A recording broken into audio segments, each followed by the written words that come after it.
The Mount Vernon Bulldogs are one win away from a perfect season. No one has beaten them this year. A win over Paris last night put Mac Fraser's team in position to win it all here in the King Dome tonight. This is what the kids dream about. This is why they play. It just means everything to them. Mercer Island lost to Mount Vernon a week ago in the district final. The Islanders earned another chance to play the Bulldogs by beating Prairie last night in the semifinals. Once again, Ed Pepple has taken his team to the state finals. It's been their dream. They vowed to do it, and now they're there, and I'll tell you what, it's an incredible feeling for them. Mercer Island meets Mount Vernon for the AAA Boys State Championship.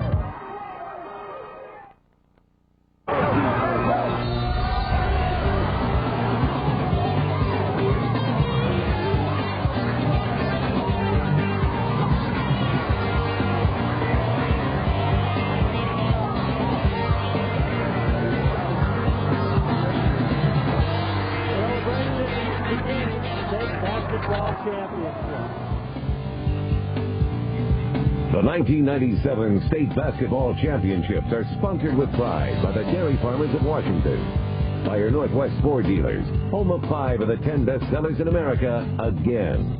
And get yourself down to Black Angus and get cozy with great state dinners and a whole lot more. Live from the Kingdom in Seattle, it's the WIAA Dairy Farmers of Washington AAA State Boys High School Championship game. Mercer Island against Mount Vernon, a terrific matchup here at the Kingdom tonight. Hi, everybody. I'm Tony Ventrella with Bill Rocky, who, together with me for the last 15 or so years, maybe 25, 30 years, I don't know, have covered this championship game at all levels. We've seen it all. And I'll tell you one thing we saw last night was Mercer Island winning in the semifinals due mostly to the efforts of one player. Right, Tony. Brian Brown came to the rescue when he had to in the fourth quarter last night. 19 points in the quarter. He brought the Islanders back, and he's the big reason. I think they're here today. Nobody will argue that.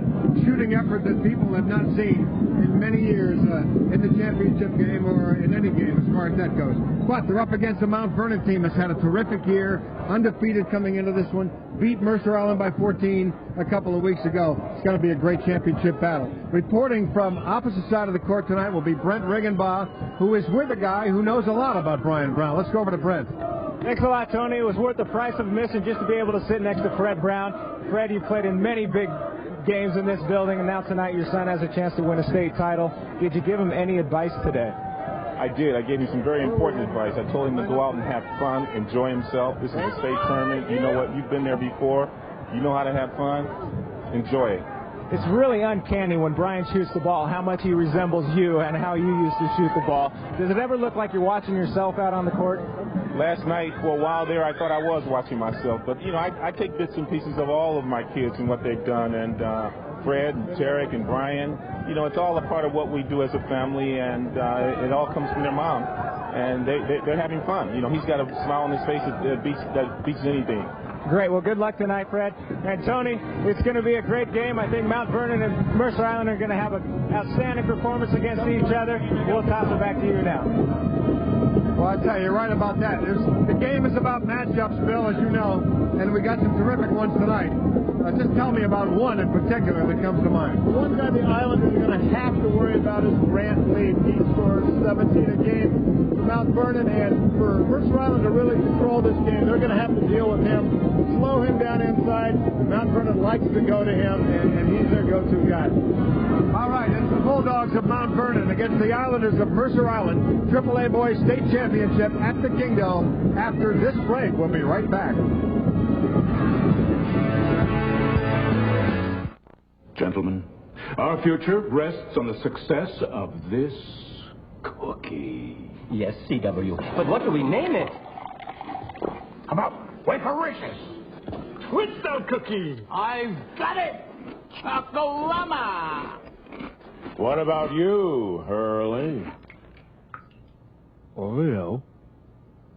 Hurley, you're a genius. Got milk? Some days I'm so hungry I'll eat anything that's not nailed down. Fast, cheap, easy, now. Other days I want something that tastes great and really satisfies. A real meal. And it's worth the ride to get what I want. Cruise to Taco Time and grab hold of chicken, beef, or veggie wraps. Each more than a pound of stuff you love. Guacamole, sour cream dressing, cheddar, stuffed in aroma tomato tortilla. Fresh, great taste you'll love. Taco Time wraps.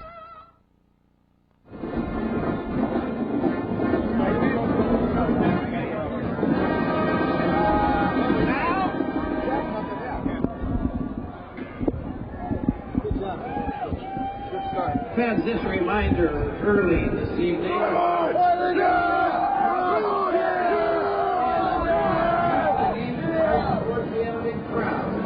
We need your help and cooperation with the WIA regulations sitting down during most of the action. Back live at the championship game. If you've been around since early in the evening, you saw a terrific second-half comeback by Federal Way to win the girls' championship. Now it's time for the boys' championship game. Mercer Island against Mount Vernon. The Bulldogs in the white uniforms. You're watching them warm up now. And you know, I was thinking before I read the statistics, Bill, that, gee, wouldn't it be something if this team come through and win the title and stay undefeated? And then I realized that for the last 3 years, that's exactly what's happened. So that's not unusual. That's right, Tony. 2 years ago, Evergreen finished 26-0. They won the whole thing 95. Last year, that great Seahome team finished 30-0, beat Decatur in the final. And if Mount Vernon can do it again, we'd have 3 straight undefeated teams, and that'd be pretty amazing. Now, you know, they did play a couple of weeks ago in district play, and it was not a close game by the final score, 51-37, Mercer Island winning, and yet how would you explain that people are calling for a close game tonight? What happened in the end of that game? The first 3 quarters of that game, Tony, were actually pretty competitive, and it could have gone either way. The Bulldogs pulled away in the fourth quarter, and the score finished up 51-37, but really it was that fourth quarter that made the difference, and Mercer Island didn't have a good quarter, and Mount Vernon did. That was pretty much the name of that game. Wow. That's right. The new nets are back up. The Kingdom is crowded. And we are set for championship basketball. You know, Tony, it's amazing. You look over at Ed Peppel and what he's accomplished, and the fact that he's been coaching for 40 years, and he hasn't lost that enthusiasm. It's just like his first year. He's just excited, just like he was a rookie. You're telling me, I'm sure when he gets to the championship game and he's been here before, he probably does feel like a rookie. And he's got a relative on the team, right, Bill? That's right. His grandson, Matt Logie, is on the team. Matt's a sophomore, and you know, there's a lot of speculation, will Ed ever retire? But you gotta believe that his grandson's only a sophomore. He's at least going to stick around till he's a senior. Well, you would think so. Painted faces abound tonight at this championship game. We'll be back with the opening lineups in just a minute.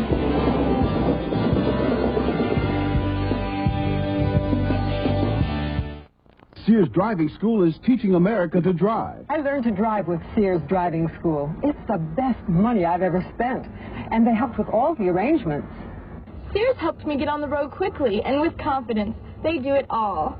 At Sears, our goal is to make you a good, safe driver. And you can charge your driving lessons on your Sears or Discover card. We have complete adult and teenage courses. Feel relaxed and confident while learning how to drive. Call Sears Driving School.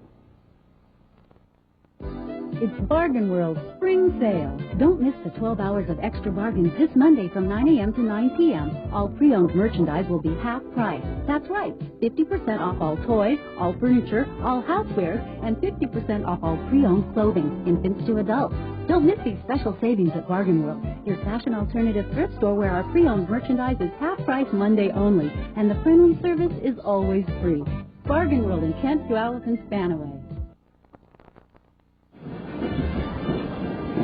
Back live at the Kingdom for the AAA Boys Championship game. Boy, there is a painted face for you. Yeah, I was wondering about that stuff. What is that stuff? They all hope paint on their face. I hope it comes off. That would be my only concern. Cheering sections from both teams tonight as we pan the crowd.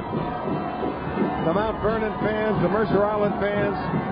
There they are, some of the kids from Mercer Island. And neither team, Bill, a stranger to championship play. We look back at the days of Tim Caviezel and company. That's right. They were a double-A team. That's right. Mac Frazier's got quite a program going up in Mount Vernon. Very similar to Ed Peppel's tradition he's got going to Mercer Island. These are two solid programs. There's a reason why these two teams are here, year in and year out. There's a reason. And the other reason, of course, being they keep the sport going in their towns, in the grade school level and junior high level, middle school, and the recreation programs, and it pays off, not just in winning, but in higher grade point average, better participation level, and school spirit, and all those positive things. And both Ed Peppel and Mac Frazier stress those things too. The team's what's important, and they stress that from the day the guys are sophomores to the day they graduate when they're seniors. It's very important. Now take a look around. You see some little bit of body paint going on in the crowd too. That's right. Yeah, I don't know. I still want to know what that stuff's made of. Maybe some of these guys, they were in the tournament last year in Mercer Island here. Maybe those guys just left it on all year. I think so. I think that's what happened. There's no doubt about it. Confidence. They knew they were going to come back. There's my old fishing hat. Got a couple of winter caps going there. That's nice you lent it to him. Something from the military store. Yeah, but we can't tell who he is. He or she is. And tonight, of course, the home team will be in the white uniforms. That'll be Mount Vernon. Not that it means anything, except that one team wears the white uniforms and one wears the dark. Mercer Island in the maroon uniforms. Welcome to the And Mount Vernon in the white uniforms. Getting set now for the announcement of the starting lineup. So we're going to go to the PA announcer when he gets underway with that. Boy, the crowd is loud. They are psyched up and ready to go for championship basketball. Well, we've been doing this all week, so let's give a nice welcome to the cheerleaders from Mount Vernon and Mercer Island. Nice round of applause. Thank you. And now let's meet the supporting players. First from the visitors from Mercer Island. Number 52, Josh Fisher. Number 24, Matt Logie. Number 10, David Hughes. Number 40, Seth Greenberg. Number 21, Jamian McCallum. Number 42, Andrew Enval. And number 33, Will Russell. And now the supporting players from the Mount Vernon Bulldogs. Number 3, Jordan Bell. Number 10, Mark Campbell. Number 20, Scott Collins. Number 23, Casey Garman. Number 24, Josh Marisich. Number 33, Matt McManus. And number 42, Danny McManus.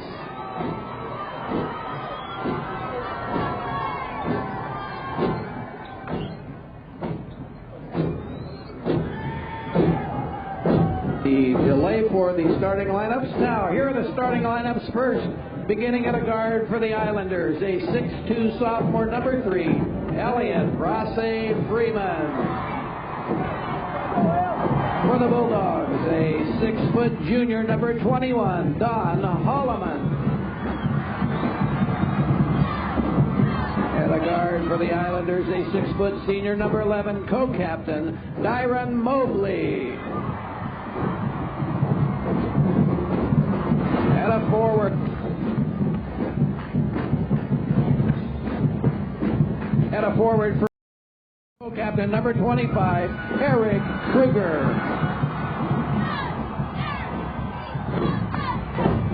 At a forward for Mercer Island, a 6'5 sophomore, number 34, Tyler Bessecker. For the Bulldogs, a 6'7 junior forward, number 30, Grant Leaf.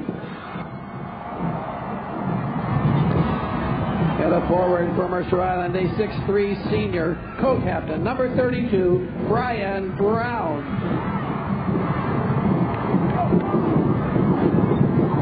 At center for Mount Vernon, a 6'8 sophomore, number 32, Brian Whitehead. At center for the Islanders, a 6'5" junior, number 44, Ben Jordan. And at a guard for the Bulldogs, a 5'11" senior co-captain, number 43, Nick Lynn. The head coach for the Islanders is Mr. Ed Peppel. His assistants are Gary Patterson, Adam Setesnik, Travis DeCure, Lance Davenport, Kyle Peppel, and Scott Diedrichson. The head coach for the Bulldogs is Mac Frazier. His assistants are Scott Stromer, Jim Cucci, Jeff Scott, and Kurt Johnson. And the officials for tonight's game, I always love the way they pose for us. Scott Federle and Kenny McDougall. They look like referees, don't they? They look like refs. They look serious and ready to go. They got that look. The official scorekeeper is Bill Walker. My name is Paul Heisen. It's going to be real interesting, Tony, to see who can jump out here. I think Mercer Island would love to get control of this from the start and let Mount Vernon know that last week didn't matter and this is going to be a new game. Mount Vernon, on the other hand, would like to just show Mercer Island that last week was no fluke, and right now they're undefeated and nobody's beat them. Well, the keys to the game, Bill, as we get set for the opening tip, pretty simple. Control of the boards is one of them. That's right. Mercer Island has got to be tough on the boards. And Brian Brown, who knows if he can do what he did last night. Mount Vernon's going to have to deal with that. And poised by both teams. It's going to be interesting to see who handles this pressure of the state championship. All right, the Bulldogs of Mount Vernon control the tap early, but it's quickly stolen back by Mercer Island. Here are the Islanders back on offense. And quickly, they are in control of the ball. Place Freeman. The Islanders start two sophomores, Tony. Yep, they do. Darwin Mobley to the baseline. Up with a shot off the glass, no good. Rebound, Brian Brown. Back out it goes to Jordan. Jordan bounce pass inside. Place Freeman up and layup is good. Nice ride with the basket by the sophomore. I guess early going, the pressure's not bothering him a bit. Well, Ed Peppel is the kind of guy that starts people that work well on fundamentals, and if he's got sophomores to do it, then they'll be in the lineup. Talked about Grant Leaf right off the bat. Mount Vernon goes to him, and I'm pretty sure that's what they're going to want to do all day. First personal foul. Team foul number 1. 2-0 early lead here for the Islanders of Mercer Island. Inbound the ball for Mount Vernon. Stolen away by Mobley, and it's knocked away, and Mobley will go to the free throw line. First two possessions, Mount Vernon's had trouble controlling the ball. They had a little trouble that last night in the semifinals, too. Possession foul here. Mercer Island controls the ball. Mobley wasn't quite in the act of shooting. Brian Brown, 32, trying to inbounds it. Gets it underneath. Back to Brown. Looking to shoot. Blocked underneath. A beautiful defensive play by Whitehead. And it's Whitehead with the ball. Mercer Island losing it and controlled by Mount Vernon. Well, we talked about the two sophomores on Mercer Island. Whitehead's a sophomore, too. Sorry, Bill. Great nice shot. Goes off the top of the backboard. It'll be the Islanders' ball. It's always fun to watch sophomores in a game like this. You're not sure what they're going to do, but they've played a lot of games this year, so in a way they're not sophomores anymore. Well, that's true. They're almost juniors. They're close. Brown inside to Freeman. Shoots, scores. So far, Elliott's got all the points for Mercer Island. 4-0 Islanders. A little bit of pressure in the backcourt, but not too much. Leap for the ball. Pumps up against. Now there's a tie-up by Place Freeman right now. And it will be, because of the possession arrow, it will be Mercer Island basketball. I think after what happened last night, everybody's kind of anticipating what Brian Brown's first shot's going to look like. He hasn't taken one yet, but I don't think it'll be long before that changes.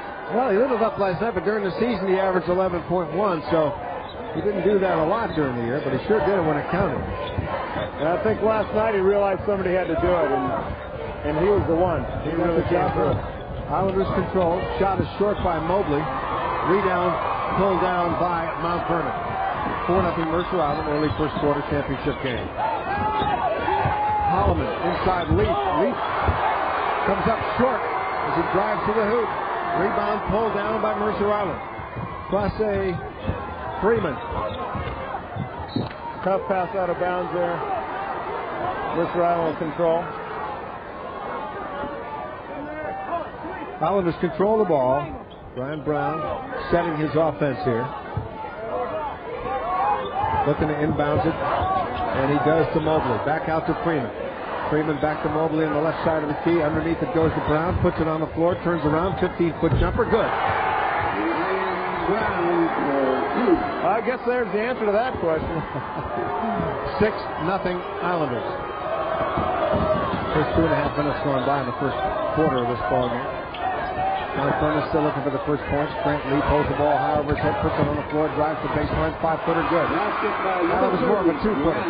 6-2. Nice little drive to the basket by Grant. He's only a junior, so he'll be back again next year from that Frazier. Mobley controls out to Brown. In the corner it goes to Bessiker. His shot off the rim, no good. Rebound comes down to Whitehead. To Lind, rather. Both teams kind of feeling each other out here. They're trying to figure out who's going to get the momentum. Holloman's pass underneath, intended for Kruger, goes out of bounds. So it's Islander ball. Number 20, Scott Collins, into the Mount Vernon lineup. Interesting thing about these two teams next year, where everybody can either be 4A or 3A, both these teams will be 3A next year. So this could happen turnovers again. right now, Tony. Mount Vernon's got 4 of them. Mercer Island still with no turnovers. Mobley from the corner. And it is an 8-2 ball game. Mobley with 4 points in the game. There's the steal. Islanders go back up with it. Classe Freeman out to Mobley. 5-footer. No good. In and out. Rebound comes down to Mount Vernon. There's a foul. We talked about Mercer Island trying to be aggressive underneath the rebounding. So far, they seem to be doing a pretty good job controlling things. Hessecker called for the foul. Mount Vernon with the ball. They trail 8-2 with 4:20 to go in the first quarter. The championship game. Across the half-court line, Scott Collins, top of the key. Inside it goes to Whitehead. Collins. Lind. They're looking inside, Tony, but Mercer Island's cutting off the middle pretty well. Boy, they are doing a nice job. Shot by Whitehead, knocked away. Rebound, Mercer Island. Here comes Classe Freeman. Stops the free throw line, was going to shoot. Instead, passes off. The shot is short by Bessiker, and it'll be Mount Vernon ball again. The Bulldogs in white, they trail 8-2 with 3:40 to go first quarter. Driving down the lane, Grant Lee misses the layup. Rebound, Mercer Island. Down it comes to Brown over the half-court line. About 10 feet from the basket. Hands it off to Bessiker. He drives, blocked by Lee. Mobley's got it. Nice defense there by Grant Lee, Tony. Bessiker inside, a nice pass.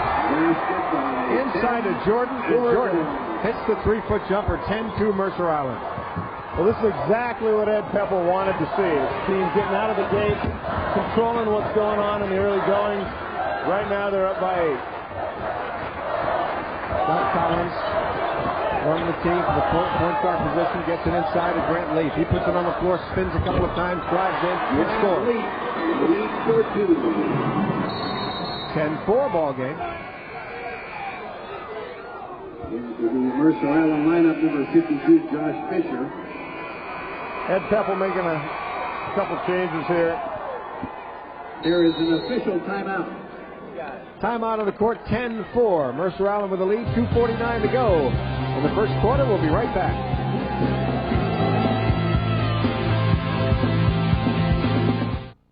Have you been thinking about getting some new golf equipment? Well, there will never be a better time than now at Pro Golf Discount, because we're having our annual half-price golf sale. We've got a ton of golf equipment at half price. Not everything, but a huge assortment of bags at half price, balls at half price, shoes at half price, even clubs at half price.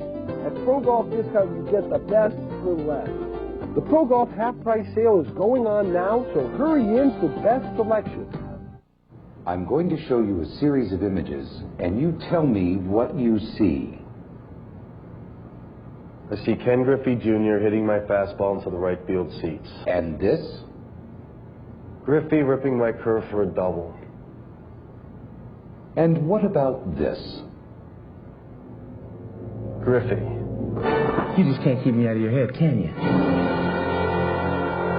The 97 Mariners. You gotta love these guys. Thank you, Gary. 10-4 Mercer Island. First quarter of play of the AAA championship game. Tony Ventrella, Bill Rocky, Brent Regenbaugh bringing you all the action from on the court, from in the crowd. Josh Fisher is reported into the game for MI. Josh, another sophomore, Tony. Pretty young Mercer Island team. Josh wearing number 52. Islanders with the ball. Crosse Freeman, number 3, into Mobley. Mobley's on the right side of the key. Back to Freeman in the corner. Freeman down the lane. Shoots. Just missed the layup. It's pulled down by Mount Vernon with the rebound. Got to put some points up. Grant lead shot blocked by Brown. Knocked ahead from Mobley to Brown. Brown waiting for his teammates. Crosse Freeman slows things down as he controls the ball. Back over to Fisher, just in the lineup. Fisher with a 5-footer, a little bit hard off the glass. And there's going to be a foul. Fisher's going to the line. Nice drive there by Josh Fisher. Tony, Mercer Island is taking it to Mount Vernon right from the start. Number 52, Josh Fisher. Driving to the hoop whenever they can.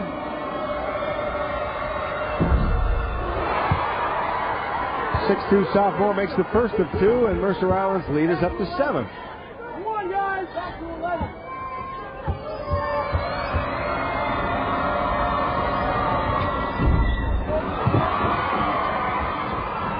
This is that second one. It's 1 out of 2. 11-4 Mercer Island, 2 minutes to go, first quarter. Scott Collins controlling for Mount Vernon to Kruger. There's a push.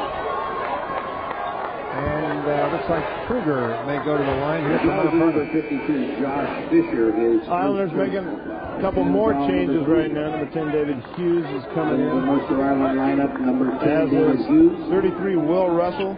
33, Will Russell. Ed's not afraid to bring guys in and out of this game. Oh, that's like to keep them fresh. Collins with a 15-foot jumper off the side of the rim. No good. Up for the rebound is Ryan Brown. That's not Brown. That's Josh Fisher. Fisher got up high for that one. Way out. Shot inside by Hughes is off the mark. Rebound, Mount Vernon. Brown's out of the lineup actually now. Many substitutions early for Mercer Island with an 11-4 lead. A minute and a half to go in the first quarter. This stage, Mount Vernon seems a little unsure what they want to do here on offense. They're struggling to get it inside. Kruger drives the lane. Left-hand layup. Too hard off the glass. Rebound to Hughes. Whistle on the play. And there it is again, Tony.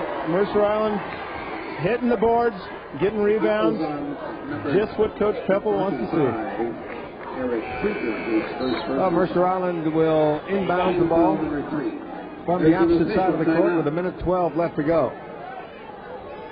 We've got a timeout on the court. It's 11-4 Mercer Island, first quarter. We'll be right back.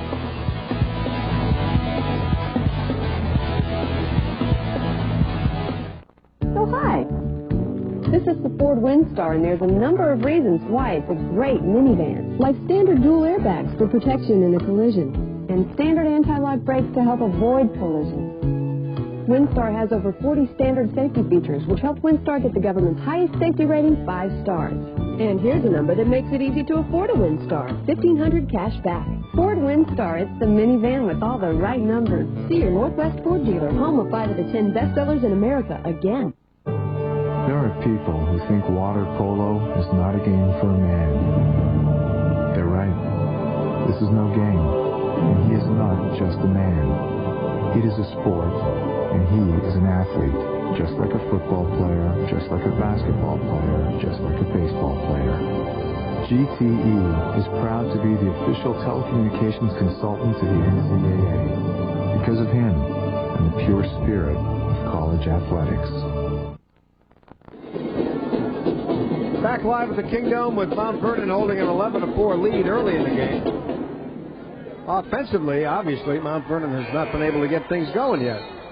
They've tried to force a few looks at the bucket, but it hasn't worked out. Defense has been very strong for Mercer Island so far.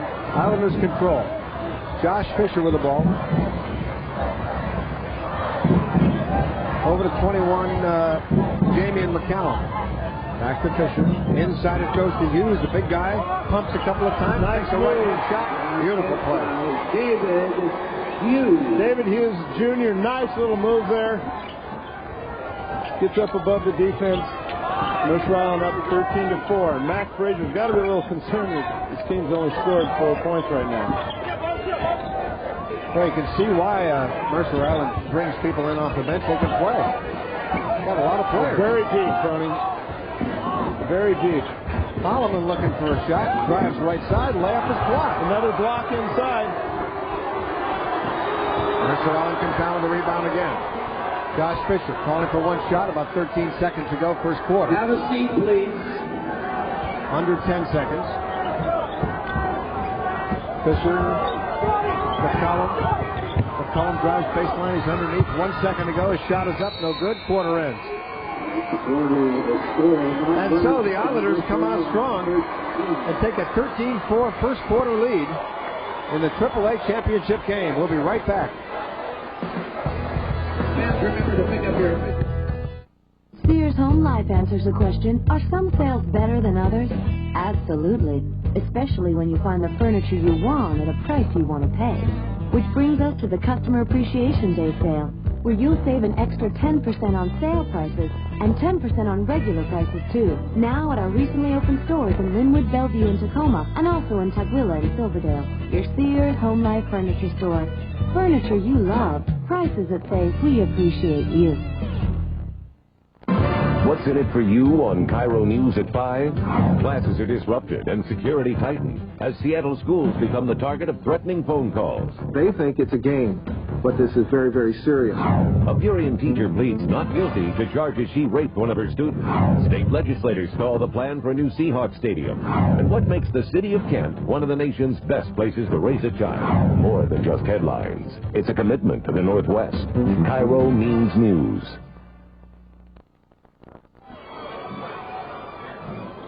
Back live at the Kingdome, floor level shot. Mercer Island in the dark uniforms, Mount Vernon in the white. We're just starting the second quarter of play. Mercer Island's got a 13-4 lead. Grant Leap is the number 30. You see at the right side of your screen now. Getting set to get the ball inbounds for a team that has struggled offensively. Pretty obvious with 4 points in the first quarter. That's right. It's a little surprising that the way things went last week, that they be having trouble trying to figure out what they're doing. Right now, Mount Vernon only shooting 20% from the field, 2 for 10. The Islanders, on the other hand, a little better at 35%. Collins, 12-footer off the mark, rebound up and in. Brian Whitehead, big guy, 6'8" sophomore, goes up high and drops one down. Maybe that'll get some momentum going for Mount Vernon. They still trail 13-6. Islanders with the ball. Josh Fisher out to Hughes. Crosse Freeman drives the lane, up and short. Rebound, Hughes. Great rebound by Josh Fisher there, Tony. Gets the rebound, takes it to the basket. Mercer Island is now up 15-6. Lots of size inside for Mercer Island. Lots of people can jump and get up there and block shots, and that's been the difference so far. Mount Vernon's got size, too, but they're not working with it yet. From the corner, Nick Lind missing the three-point attempt.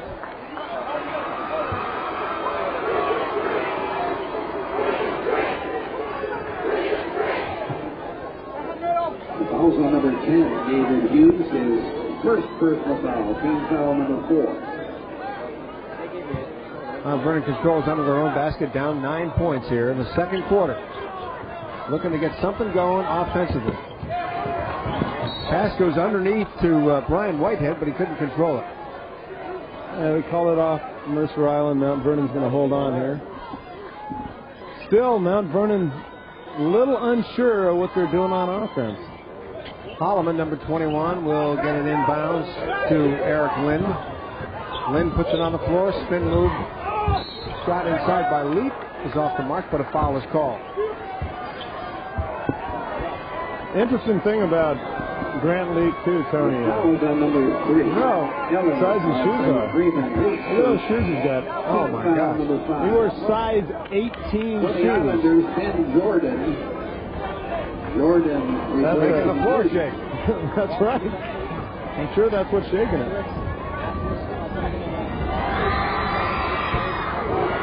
Grant Leaf has had a terrific season. He's had a terrific tournament so far, averaging 17 points a game, a 6'7" junior. Makes both free throws, and they pulled it within 7. Mercer Island leading 15-8. Islanders with the ball, bit of pressure in the backcourt, but they break it quickly. Josh Fisher, 52.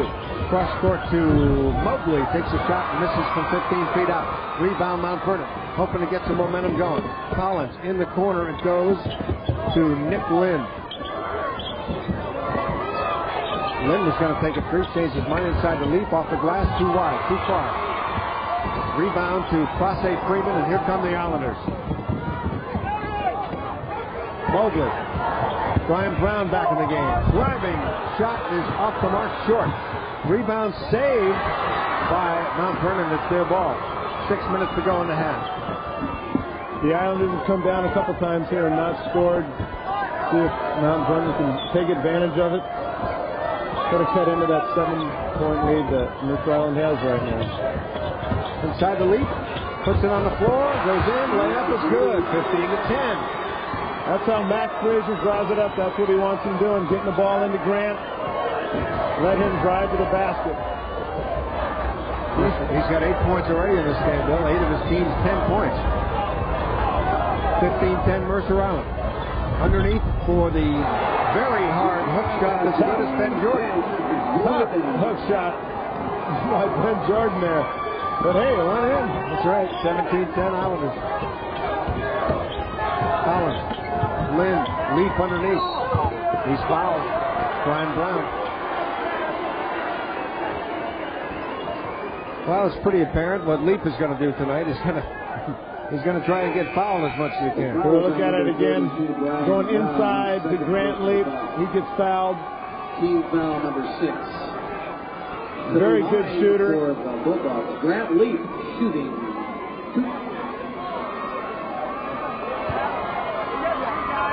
In for the Islanders. Mount Vernon's trying to make a little run here, Tony. Yep. Will Russell in the game now, along with Tyler Bessiker for Mercer Island. There's Ed Pepple as he continues to use his bench, and why not? He's got a tremendous amount of talent on that team. Free throw no good. Misses both of them. 17-10, they still trip. Brown driving. Offensive foul. It is. Brian Brown has 3 fouls on him. Brian 32 goes strong to the basket here. Brown's 3rd personal foul. Defense. Brian Whitehead gets in front of him, takes the charge. Brian Whitehead's got a nickname. Oh, that's Darby. Okay. Darby's actually his middle name, but teammates call him Darby. That's a nice name. It is. We'll just call him Darby the rest of the night. 17-10 Islanders. Mount Vernon with the ball. 4:50 to go. First half of the championship game. Mount Vernon, momentum picking up a bit. Nick Lind, 20-footer for 3, no good. Rebound, Clase Freeman. Around the back dribble. In the corner it goes. They almost lost it, but Mercer Island's got it back again. Fisher drives, shoots, scores. By Fisher. Another nice drive by Josh Fisher. Fisher with 5 in the game. 19-10 Mercer Island. Holland, number 21. Over to Collins. Collins drives, bounce pass inside. And the bucket's no good. Brian Whitehead was fouled on the play. So they're going hard to the hoop and trying to draw fouls, and they've been successful so far. That's right. That's what Mac Frazier wants the team to do. Get it inside. He thinks the size of Mount Vernon with Brian Whitehead and Grant Lee are an advantage over Mercer Island, and that's their strength. That's what they want to do.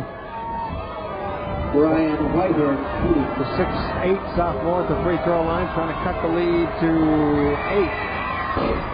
Misses the first free throw.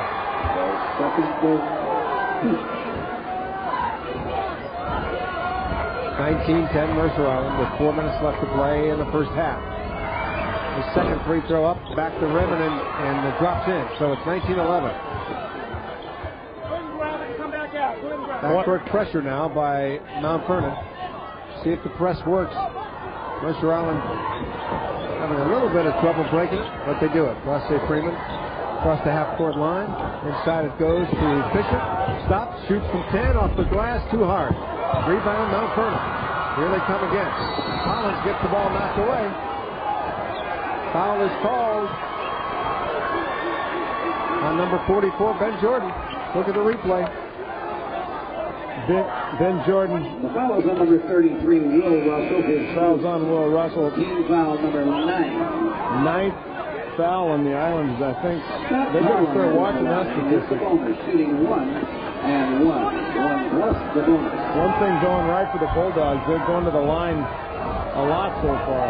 Start making the free throws. This game could tighten up. It's 19-11. Collins makes the first of 2.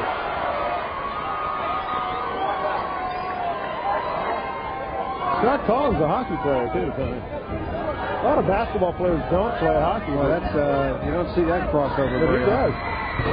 He misses the second of the 2 free throws. 19-12, Mercer Island with the lead in the ball. Fosse Freeman going one-on-one against Don Holloman. Freeman gets the bounce pass inside, or actually not inside, to the left side of the key. Now it's inside to the big guy. Then Jordan.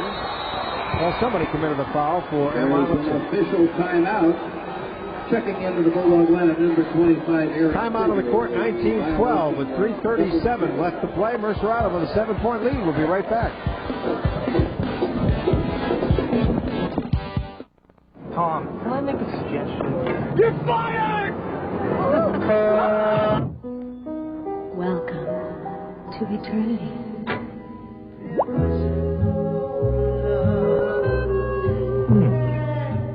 Heaven. Yes. Now, wait a minute. Where am I? Got milk? The biggest golf event of the year is happening this weekend at all 3 Putt Golf Superstore locations. At the Seattle Driving Range and Superstore, it's our Demo Day celebration, an event so big it lasts all weekend. Visit with factory reps, try all of the latest and greatest equipment from the 97 PGA Show.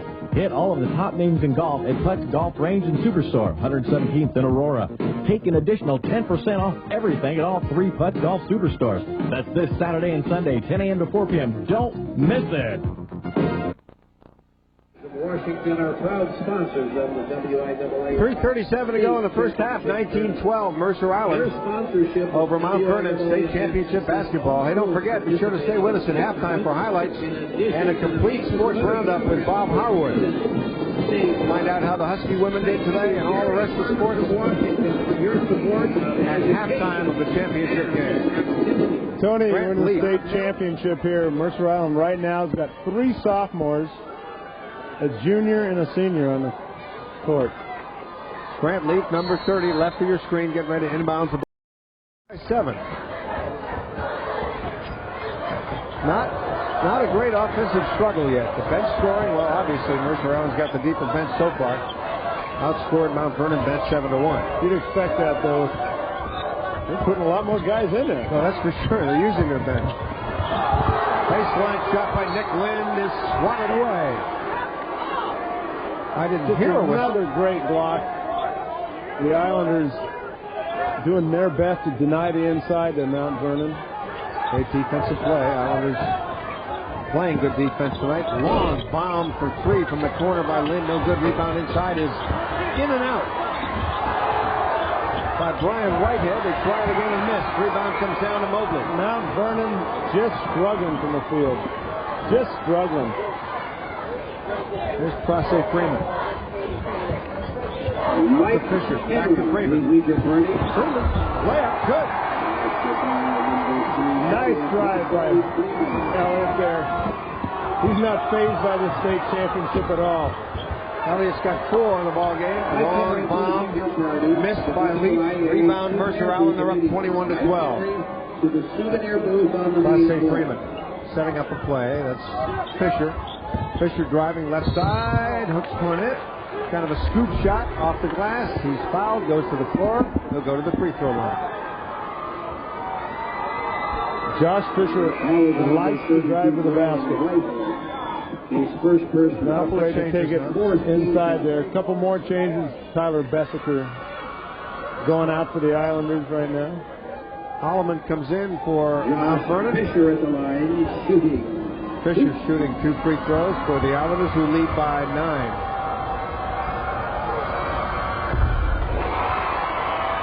Make it 10. They've been in control of the whole ballgame. It has not been a back-and-forth battle yet. We have not seen that offensive blast that you love to see in the championship game yet.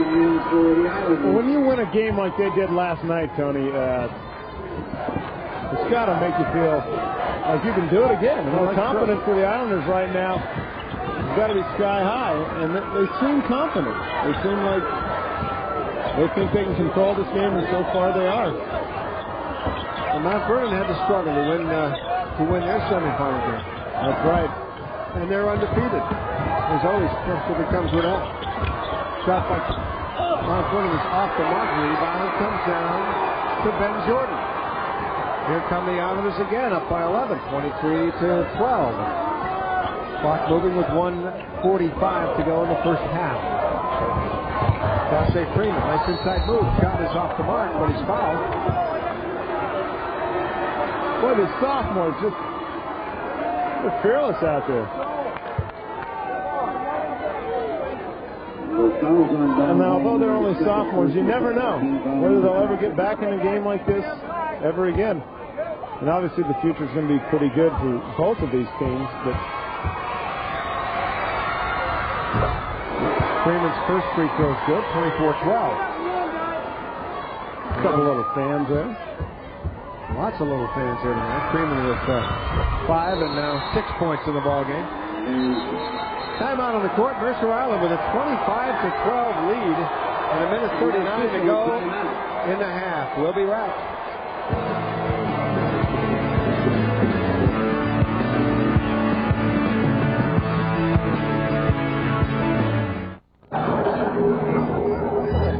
Makes me uncomfortable when there's a bunch of yapping while I eat. That's why I like those comfy private booths at Black Angus. Especially when they're setting out top sirloin with hand-roasted garlic, a dozen golden fried shrimp, and barbecue baby back ribs. Black Angus garlic steak, a dozen shrimp barbecued ribs, and all the fixings just $11.99. With no discomfort and distraction.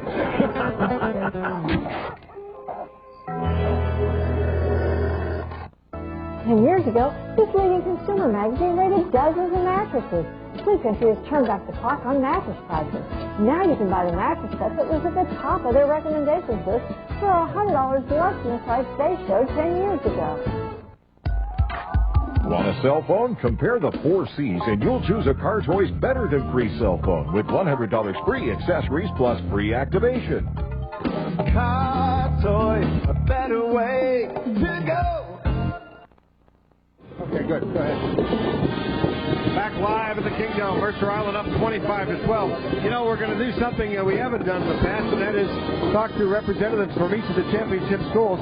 Not necessarily on the basketball team, but just good representatives for their schools. Let's start with Veronica Flores. No, we're not going to do it now? Oh, we aren't. Okay, we're going to do it at halftime. Hold on, guys. We were we're going to take a little break there because the scoreboard went out. Well, now it's gone out again. We have a little problem with the scoreboard at both ends of the court here. Yes, the scoreboard is dark. Mercer Island has a pretty darn good lead.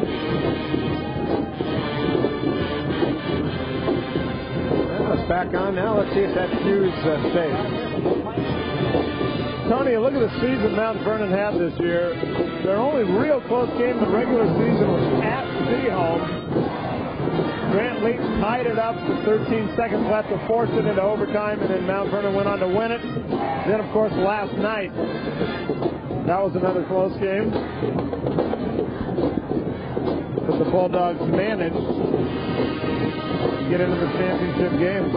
Late shot by Eric Lynn, winning it for them last night. And that was a clutch shot. And they kind of, they had the game against Ferris, and they kind of let it go there in the end, and it took that shot by Lynn, I think, to turn it around and get Mount Vernon into the final here. Those scoreboards are on right now. Now everything seems to be working. The band, the scoreboard, the Islanders sign.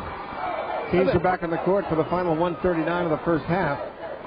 Well, they don't use these scoreboards that often, so they might need a tune-up. Well, that's probably what they need. A little wiring, some of that electrical tape. Yeah, we'll just tape it up. We'll get some of that. I got some in my car, in fact. I'm constantly using that on different things. All right, here we go. Mount Vernon down 13, trying to get some momentum before the end of the first half. They have not had much of an offensive half. That's the understatement of the week. There's a steal by Freeman. Lay-in, good. Great play by the sophomore guard from Mercer Island. They're going to get a foul here on Dyron Mobley. Freeman's got 8 points in the first half of this game, and his team leads it by 15. The foul is on number 11, Dyron Mobley, his first personal foul. Take another look at that play. Great steal. Mercer Island really playing aggressive here. The whole first half, this time a little too aggressive. Dyron gets called for the foul. Don Holloman at the line. Well, they're not even making their free throws now. This is a half they have to discard and come back out and regroup, because, boy, it has been a tough first half for Mount Vernon. Misses both free throws. Islanders come down with it. Josh Fisher, the midcourt line with 1:13 left to play in the first half. Over to Mobley. Back to Fisher. That's Freeman. They're looking for one shot here. Mobley, top of the key. Puts it on the floor. Out front it goes to Jordan.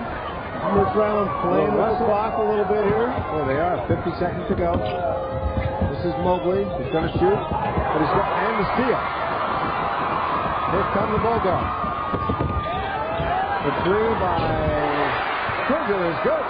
Oh, they needed that, Tony. Collins scores. Let's get a right shot like that can do wonders when you're not shooting very well. And I'd like to do credit to the guy that actually made the shot, Scott Collins. Mobley's shot is knocked away, blocked underneath by Whitehead, but there's a whistle on the play. Dyron Mobley going to the line, takes the pass, drives to the hoop, gets fouled. 27 to 15. Dyron by 12. Dyron in the future thinking about possibility going to the University of San Diego or Pepperdine. Those are two schools he's been looking at. Play some college ball. He's certainly good enough to play when he's in college. Averages 14.2 for Ed Pepper. Pushes that first free throw off the back of the rim and no good. David Hughes coming back in for Will Russell. Even with 19 seconds left, Ed's making a move here. Trying to get the right combination in there. Mobley's second free throw is good. 28-15. Islanders by 13, final 20 seconds of the first half.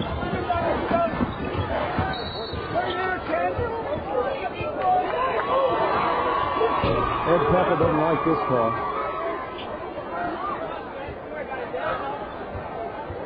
That looks about the same there. David Hughes, his second personal foul. There's no question that's Ed Peppel. Got the hands on the hip. That's right. Argues the call. Whitehead. That's the same suit he's worn for many years. Yeah, but that's good on him. That's tradition. I like that tradition. Oh, no, it looks good. Yeah, it looks like Ed. That's who you want to look like. And now the scoreboard is going out again. Ed's got his son, Kyle, one of his assistant coaches over there. I think he's got quite a assistant coaching staff over there. Scott Dietrichson, who played for him also. Gary Patterson played for Redmond. I remember He's one of Ed's assistants as well. Kyle's shouting out some orders there. He'll probably get Ed to try and buy that kind of suit, but Ed won't go for it. I don't think Ed will ever wear a suit like that in the game. Whitehead, this has been a problem for Mount Vernon the first half. Free throws. They have just not been hitting free throws. Scoreboard clock's going off again. Let's see if they're going to wait for it to go back on or just run the... And this is it's tough when you're playing. Once is okay, but when it goes out every 3 minutes, it's bad enough you can't get momentum going.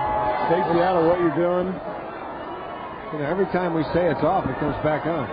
Mercer Island right now, they like what they see. They like to get this half over and go back in the locker room, realize that they're in control.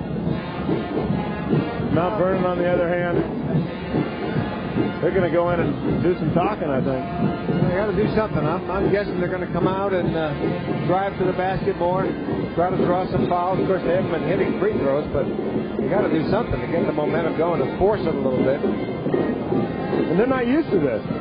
They haven't been in this position all year, really. Facing a 13-point deficit at halftime, that's new to them. Now, Brent will be talking to the leading coach at halftime, and at this point, I think it's pretty clear it's going to be Ed Peppel. I'd go with Ed Peppel on that one at this stage. I'll tell you what, if Mount Vernon can take the lead in 13 seconds, they're going to see a heck of a 13 seconds.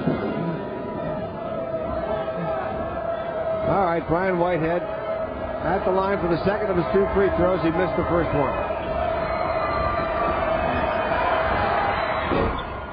And he made the second, so it's 28-16. Mount Vernon making substitution here. Well, that's Eric Kruger into the Mount Vernon line. 25, Eric Kruger coming in. This has been a herky-jerky first half. And if you're the team that's ahead, that's okay. That's Mercer Island. 13 seconds ago, they got the ball. They're up by 12. Now St. Freeman, midcourt line, leads it for Fisher. Fisher drives, stops, pops, hits. Just a nice jumper in the first half. Just what Ed Peppel wants. That kind of shows you what happened in the first 2 quarters of play. 30-16, Mercer Island with a pretty hefty first half lead over undefeated Mount Vernon with 16 minutes left to go in the championship. Boy, if you have gone 28-0 for your season, and then you come out and score only 16 points in the first half of the championship game, we know 2 things. First of all, it's uncharacteristic, and we don't expect that in the second half. And the second thing we know is there are going to be some adjustments in there. Let's go to Brent Ringenbaugh with Coach Peppel. Thanks, Tony. As expected, a very intense and physical first half. Very impressive defensive first half by your team. You're really allowing Mount Vernon. You're not letting them get into their rhythm at all. Well, thank you. We're really proud of our defense. We've been a good defensive team all year. Yesterday we did it with offense, and today we're playing very well defensively. We just have to do it for 16 more minutes. The other impressive thing is your sophomores. They're stepping up. This is a big game for them, and they're meeting the challenge right now. Well, we don't have any sophomores. They played 29 games. They're definitely not sophomores anymore, and yeah, I'm very proud of them. We've got a lot of confidence in them as well, and they're doing a great job. Well, good luck in the second half. And Tony, we'll see if there's any more magic left in that maroon jacket come the second half. Thank you, guys. Yeah, I got a feeling there's magic in that maroon jacket, and a lot of notes and a lot of other things too. You know, we have a couple of special guests joining us here at halftime. Representatives, reporters, if you will, for their respective schools. This is Ricky Doyle, at least I hope it's Ricky. That was your name last time I met you, Ricky. From Mercer Island, and Veronica Flores from Mount Vernon. Let's start with you, Veronica. What things about your school would you like people to know besides the great basketball team? Mount Vernon High School has a really good all-around atmosphere. Mount Vernon likes to, bond by doing get-togethers and lots of assemblies. We also have teams and stuff for games and soccer. Our high school is a great place. Everyone tries to get together. It's a great place to be, and we all have the good school spirit. All right, Veronica. That was like a commercial. So, Ricky, you get the same 60 seconds. Go ahead. I know Mercer Island has a great basketball team. What else goes on over there? We've got a lot of great athletic programs, but a fun basketball team. Everybody knows something special is going to happen. As long as Coach Temple's around, it's just an incredible program. But I think this year's team and this year's crowd is a little bit more special, a lot more school spirit than we've ever seen, I guess, as you can see, and a lot of younger players on this year's team, so it's just been a lot of fun. By the way, this is my tie. Is that my tie? Did I give you that last year? No, not last time I checked. No, I guess not. No, I have one just like it. But anyway, you guys are great spokesmen for your school. Thanks for coming by at halftime. Good luck in the second half. He's got the edge so far, but there's another half to go. Let's go. All right. Go, Mount Vernon. Woo! Thanks a lot. Thanks, you guys. Thanks to our guests, Ricky Doyle, Veronica Flores, representing their respective high schools tonight as our reporters. Mercer Island with a 30-16 halftime lead in the championship game. Let's go back to the studio. Bob Harwood with an update on sports. Bob?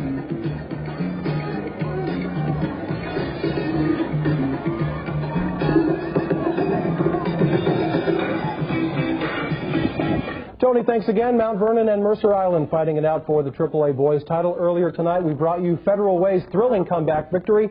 That was over Central Valley in the girls' AAA championship game. Congratulations to the Eagles of Federal Way. Now, the girls' and boys' AA titles being decided tonight at the Tacoma Dome.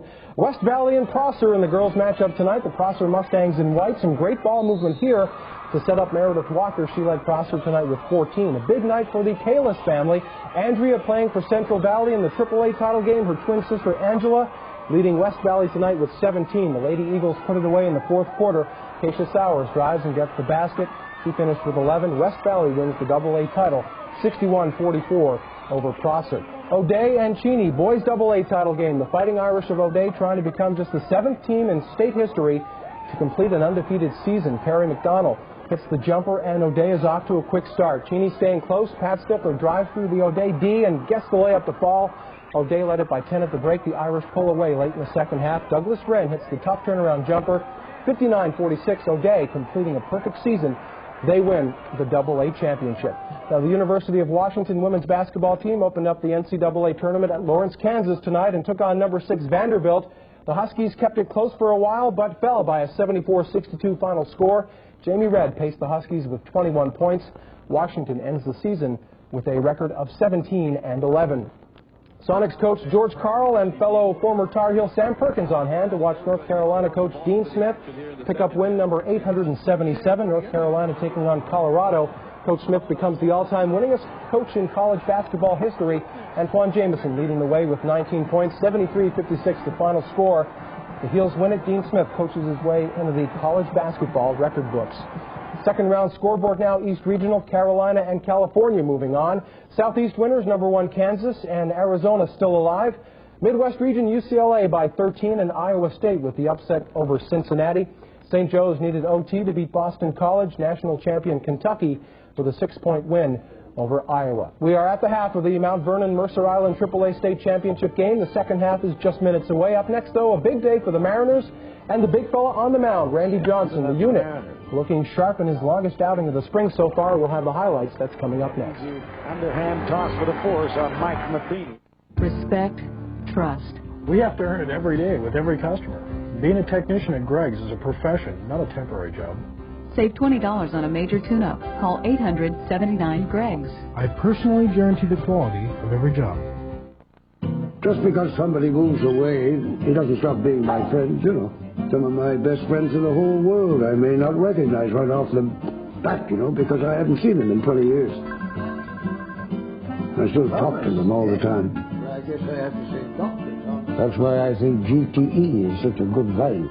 I can call anyone in the country for 14 cents a minute anytime I want.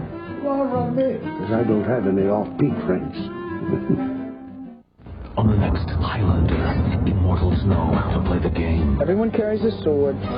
Everyone says, we fight or we die. But someone is changing the rules. Please, put up your sword. You must be the new prophet. Forcing Tucker McCloud to expose the truth. This guy's a fraud. He's killing them off. Before Richie's fate is sealed. We were meant for war. On the next Highlander. Sunday night at 9 on Cairo TV 7. Then hurry to Jerry Solomon's Used Car Superstore, where inventory is overstocked with trade-ins, 400 units, discount prices, 2 locations. Only at Jerry Solomon's Used Car Superstore. Stop by today. Okay, now we got the clock set for 45 seconds. Okay, the second half is just minutes away. We'll send you back to Tony, Bill, and Brent. After we talk some baseball, Randy Johnson back on the mound against the Brewers today after hitting J.T. Snow in the eye just a few days ago. Johnson bounced back with a solid performance. A Peoria Stadium record today of 11,111 to watch the performance. And Johnson got plenty of run support from the big Mariner bats this afternoon. Edgar Martinez has smashed down the left field line. 2-run homer for Edgar, second in as many days. Third of the spring. Mariners led it 2-0 in the first. Johnson's numbers impressive. 3+ innings, 4 strikeouts, including the freeze on Mark Mieske. The kind of effort the M's left-hander should be pleased with. The skipper pretty happy as well this afternoon. More Edgar Muscle in inning number 3. His second blast in as many at-bats. This one a solo shot. Number 4 in Arizona for Martinez now, and the M's are up by a 4-0 score. Jay Buhner was the only Mariner slugger still searching for a Cactus League home run, and the search concluded with that swing of the bat in inning number 5. It made it 8-4 Mariners. They went on to win it by an 11-5 score. I felt extremely comfortable out there. My velocity was getting there, and I faced more batters. So each and every time I go out there, I'm hoping to make leaps and bounds of improvement, and I have at this point. Yes, I just swinging the bat good. Had a good game yesterday, and another good one today. So it's good to finally get in the groove. You are up to date on the rest of the day in sports. Plenty more coming your way. We're going to send you back now to the Kingdome for the second half of our AAA Boys Championship game. Tony Ventrella, Bill Rocky, and Brent Ringenbach, take it away. Back live at the Kingdome, halftime score. Yeah, that's the halftime score. Mercer Island up over Mount Vernon 30-16. You know, we had the All-Academic Award for the girls' games, the Everett High School team, but for the boys, it's Gonzaga Prep winning the Academic Achievement Award with a grade point average of 3.584. Gonzaga Prep boys basketball team with a grade point average of over 3.5. You know, earlier this evening, I had a chance to talk with Steve Matson from the Dairy Farmers and talk to Steve about, well, frankly, how great it is to be a part of the WIAA Championship. It is, Tony. You know, we've been involved now with the WIAA for, it's really our first year being involved with them, and the first time with basketball. It's just an exciting time to be here, and the same events happening in Tacoma, and last weekend with the 8 championships also in Tacoma, and it's just a great time for high school sports. Well, I know you played at Lincoln High in 74, 75, and 76, won it in 75, almost won it in 76, or should have won it. Yeah. Well, I'm glad you corrected me on that. But it's got to be because of that. You come out here and you must get a feeling of maybe a little shaky knees or something when you get this close to the title game. It's exciting. I tell you, just sitting here and watching the communities come in and the students come in, and I can just sense. I know what the players are feeling right now, and it's really the climax for their high school. A lot of these seniors that are playing for the last time. This is a big game, and it's fun to be a part of it. You know, we talked about this during the football game. I find this to be true more so than not, and that is that the grade point averages, the spirit in the schools that have teams that are effective and good seems to be better all the way around. Absolutely. I think, when the kids are involved in extracurricular activities, whether it's sports or some other activities, we find they work harder, they're more disciplined, and they perform better. And really this is about, building better citizens. And we're excited to be a part of that. All right, there's your score at halftime, 30-16. Mercer Island ahead of Mount Vernon. And, of course, the Dairy Farmers doing a lot financially and personally to help make this such a terrific tournament. Judy Jennings from the WIAA executive board president. You guys work so hard. And actually, this part is easy for you, isn't it? Well, relatively easy. This is the fun part for us. The executive board doesn't really have a role in actually putting on the tournament. We sponsor the tournament and help provide the regulatory rules that go with it. But it's exciting to see all of these kids having such a wonderful time and working so hard to get to this point. And there's tremendous enthusiasm for people who are out there watching now whose kids maybe have grown up and graduated years ago. They don't have kids in high school. It's a positive thing for them to see events like this because kids today really are terrific and really are trying to learn and better themselves. Absolutely. And I think that's something that's proven by these games. Now, you're not really rooting for anybody here, are you? No, I'm not. I think I'm excited to see how well both teams are doing. It's been a pleasure to be at the tournament this year with the quality of ball that's been played. We've had a terrific time. Next year, I won't ask you to comment on 4A and AAA, but it's going to be a little more work for everybody involved for next year, isn't it? Yes, there is. We're working right now to plan for that so that when it happens, it will go smoothly and everybody will have as great a time as they're having now. Judy, great job again. Thanks for stopping by at halftime. Great. Mercer Island is behind, but hey, stranger things have happened. You saw what happened in the first game tonight. I saw the girls' game, so who knows? Mercer Island is ahead, is what I meant. Thanks for coming with us, Thank Judy. you. We'll see you later. Have a good time in the second half. Let's toss it over to Brent for a second half comment and an interview. Brent? Thanks, Tony. I'm with Coach Mac Frazier of Mount Vernon. Coach, not probably the situation you want to be in right now. What did you tell your team at halftime? Well, we need to shoot a heck of a lot better. We've had lay-ins that we've missed and free throws that we've missed. We just haven't played very hard, and I'm not sure why. We just haven't been aggressive, and that's what we're working on. Well, you guys found yourself down last night against Ferris, came back and won that game, so your team obviously has the ability to come back. Well, they have a lot of heart, and they know exactly what's ahead of them. It's going to be tough, but I believe our kids can do it. Okay, good luck, Coach. Thank you. Tony, back to you. All right, thanks, Brent. Great job. Stick around over there. See what you can find in the second half. We're going to take a break. We'll come back with some first half stats and second half championship action in a minute.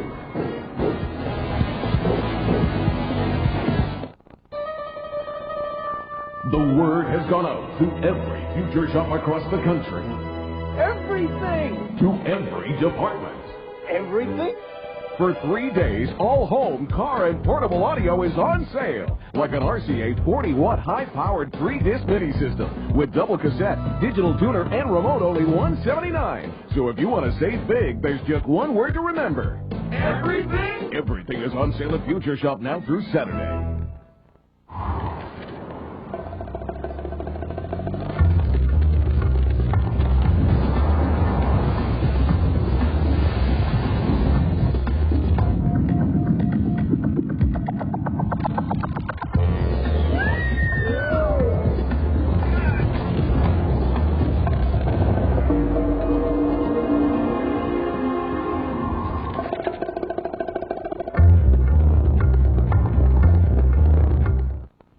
Did Consumer Credit Counseling help you? I was falling behind in the bills, and managing money has always been a struggle for me. Consumer Credit offered free counseling, and we put together a plan to get me and my life back on track. I wanted to buy a house, but every month my paycheck was already spent. With Consumer Credit's help, we prepared a workable budget to eventually own my own home. If you need help, call Consumer Credit Counseling today. Our services are free.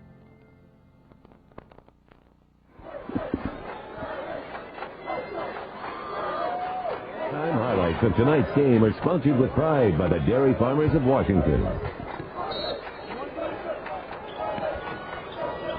First half highlights, Mercer Island jumping out to a pretty good lead. Mobley inside. Let's get out of the highlights and go to live action because they've started. Second half underway. Early in the second half, 30-16, Mercer Island. Interesting thing for the Islanders, Tony, two of those sophomores. Josh Fisher with 9 points in the first half. Elliott Crosse-Freeman, 8, 2 sophomores leading the way in the state championship. Brian Brown, only 2 points in the first half. But, of course, as Coach Peppel told Brent, they aren't sophomores anymore. They played 29 games. They're juniors. Oh, boy, they're going to the board now. Inside they go for Brian Whitehead. trying to force the offensive action a bit. As Mount Vernon scores first here in the second half, they trail 30-18. Now the pressure's on. Almost steal the ball. They're battling for it. No referee's call. I like that. They're letting them play. Brian Brown, 15-footer. Yes! The first 3 or 4 minutes of this quarter are going to be crucial for Mount Vernon. They've got to get something going right now. They can't let Mercer Island continue to do what they did in the first half. Brown with 4 points in the ballgame. Islanders lead at 32-18. They've just started the second half of play. Mount Vernon in the white uniform still inbounds the ball. Don Holloman, number 21, a guard, 6-footer, senior. Gets in and delete. Back to Holloman. Almost carried the ball. He's at the top of the key. Inside it goes, and a beautiful pass to Eric Kruger, who's there for the lay-in. Great pass. Great shot by Eric Kruger. Mount Vernon coming out a little more aggressive, I think, in this half. I'm sure they had a little talk in there at halftime, and Mac wants them to play a little different. And they get another turnover here by Mercer Island, traveling. Freeman called for the travel.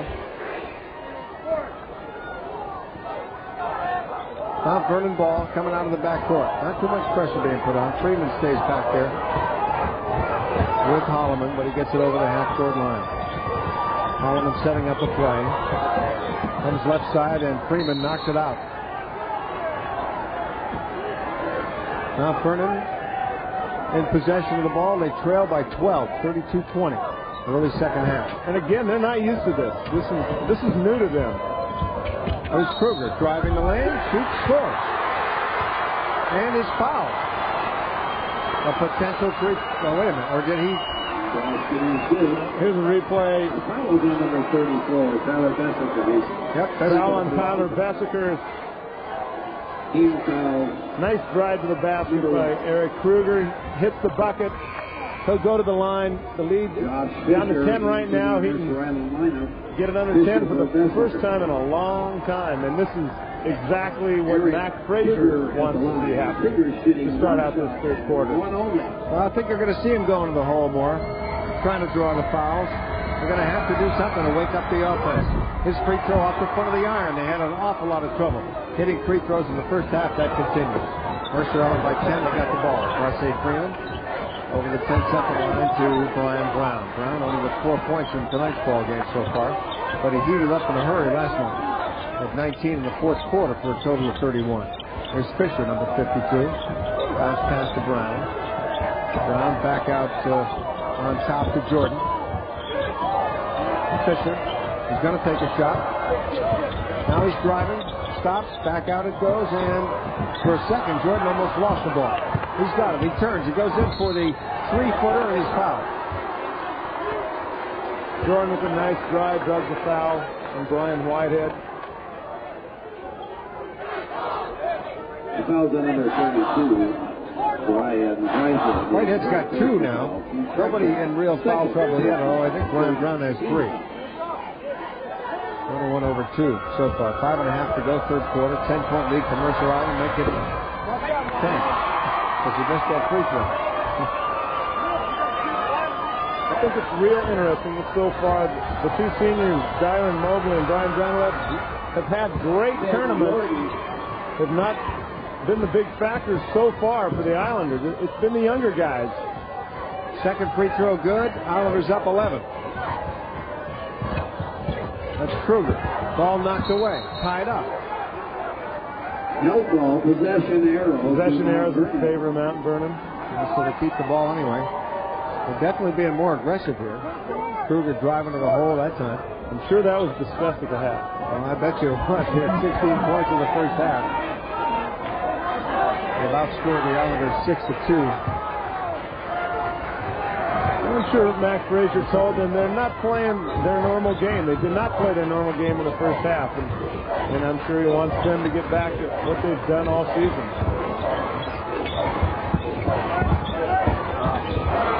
Stolen by Brown. Brown almost lost control. He stops and shoots. It's good. You know, Brian, known last night for his outside shot, but he likes to drive to the basket too. He did it right there. He's pretty good inside as well. Well, he is. 13-point lead for Mercer Island. Mount Vernon trying to answer that. They can't afford to not at this point. There's the three, and it's good by Nick Lynn. A big one. 35-25. Mobley's come right back. Mobley driving, 5-footer, blocked, knocked away nicely by Brian Whitehead. Rebound comes down to Mount Vernon. Full court pass to Leaf. He loses it off his hands, and it'll be the Islanders' ball. Pace is picking up a little bit here. So far in the third quarter, a little bit of a different game. Teams are starting to run more. You know, we didn't discuss that. Who would have the advantage in a run game, in a running game? I think Mercer Island would love to get into that kind of game and not have to worry about attacking the Mount Vernon big guys inside. Islanders up 10 with 4 minutes to go, third quarter. Rossi Freeman puts it on the floor, and he's fouled by Holloman. The foul is on number 21. Don Holloman here. Third three up now. Elliott drives into the basket. It's a little slap there from Don Holloman. Brian Brown shouting out instructions here. Inbounds the ball. It's almost a surprise to Mobley. Brown with a long three off the mark. Rebound, Fisher fights for it. Out of bounds off Fisher. It'll be Mount Vernon ball. Great effort by Josh. Would have been off his fingertips. Grant Leap will inbound the ball. He's going to have to step it up here in the third and fourth quarters. They haven't been able to get it into Grant that much. I'm sure they want to do that a lot more, but so far, really, he hasn't been much of a factor. Leap with the turnaround underneath. Got fouled. I say that, and he drives to the basket and picks up the foul just like he did in the first quarter coming out. And they went to him almost every time down the court to start the game, but they kind of got away from that. Team foul number 2. Grant Leap at the line. Leap shooting. Now Leap's going to have to make these free throws, something that his team did not do in the first half, and he does. 35-26. Mercer Island by 9. Grant Leap has 9 points in the ball game. Makes both free throws. He's cut the lead to 8. Here is an official timeout. 35-27 Mercer Island. We'll be right back.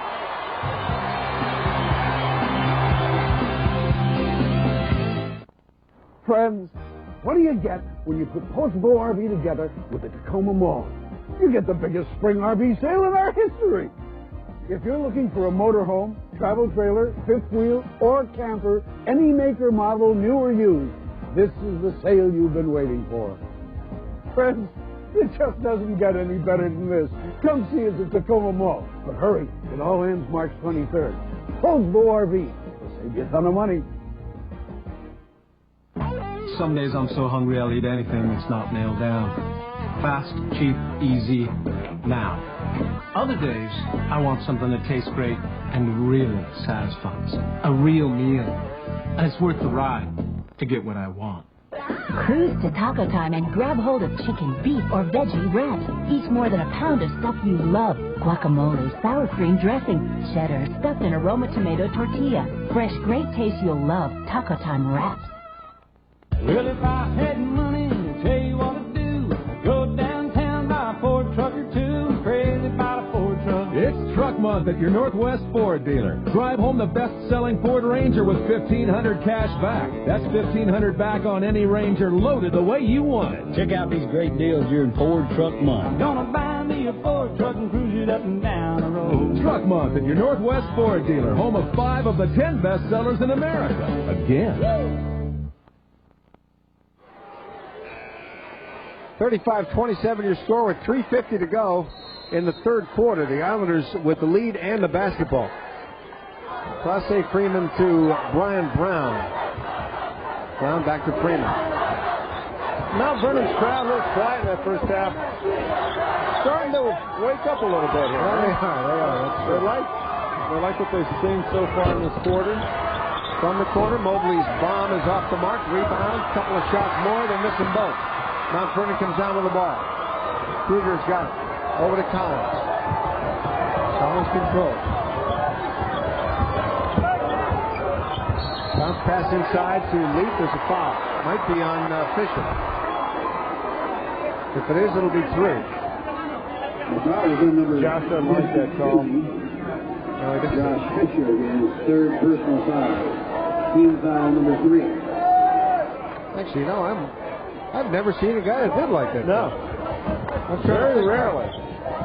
Trying to think back when someone was thanked an official for giving a foul call. Nice play by Collins, but it didn't go. Leap for the rebound, back up with the reverse lay, and he's fouled again. Great rebound by Grant Leap there.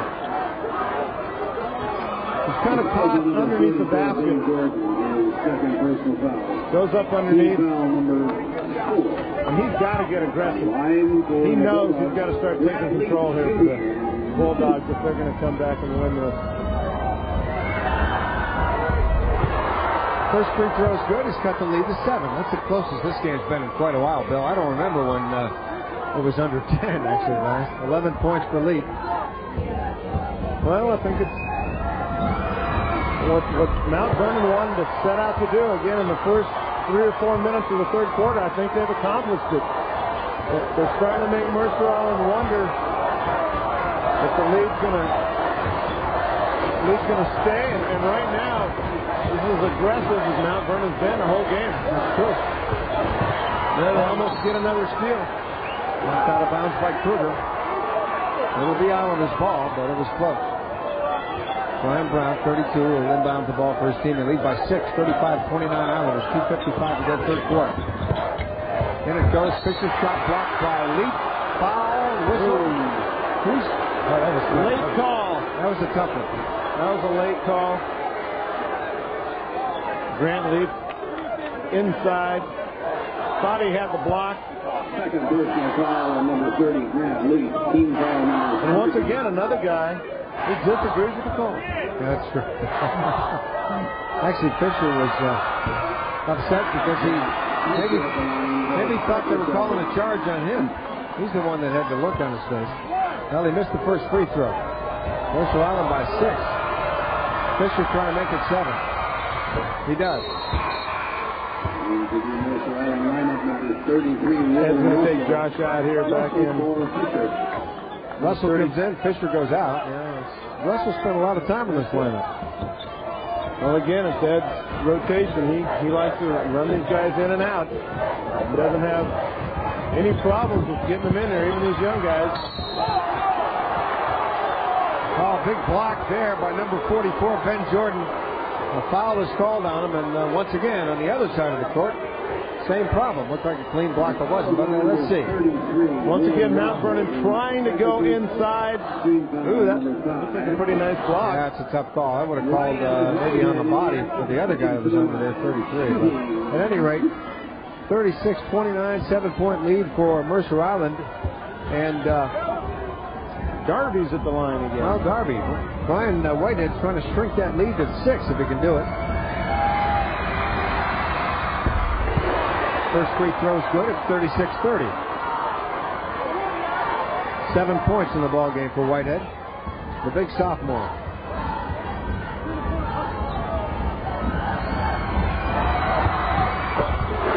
Second one also good. 36-31. This is what they did not do in the first half. 8 points for Whitehead. Mercer Island lead down to 5. 2:40 to go third quarter. Here come the Islanders. Brian Brown puts it on the floor. Cross court pass to Place Freeman. Drives the lane. Off the glass. Good. Just a nice shot by Elliott Place Freeman. Taking the ball to the basket. Gets a nice roll. 38-31 Islanders. 10 points for the sophomore. Oh, look at Kruger go down the lane. 2 shots off the mark. Leaps on the floor. What happened? We got a jump ball. Possessions in favor of Mercer Island. Then they'll hold on to possession. You know, this is really picking up, Tony. The intensity is really picking up now. They know they're going for it. Here we go. Kruger driving to the basket. Everybody, a bunch of guys, Grant Leap going up for the rebound. Great play. It's a great play by Kruger. Great idea, but it went off the mark, and the Islanders have the ball back. Here comes Place Freeman. Drives down the lane. A little finger roll, and it's off the mark. Grant Leap for the pass that's stolen by Brown. Mercer Island's got it back again. He just kind of flung it up there. And Brown grabbed it away. There's almost a steal by Fisher.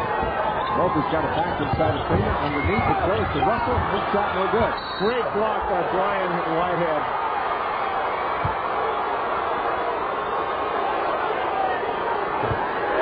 Mount Vernon's defensive pressure really picking up here in the second half.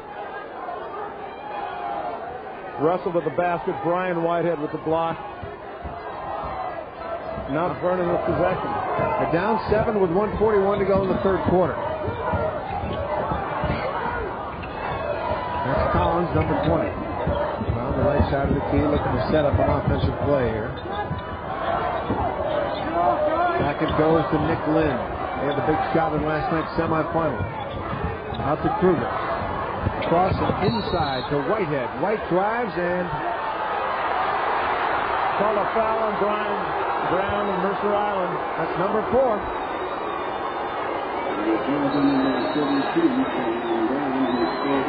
Mount Vernon is getting the job done. The face of Fred Brown looking a little bit concerned here.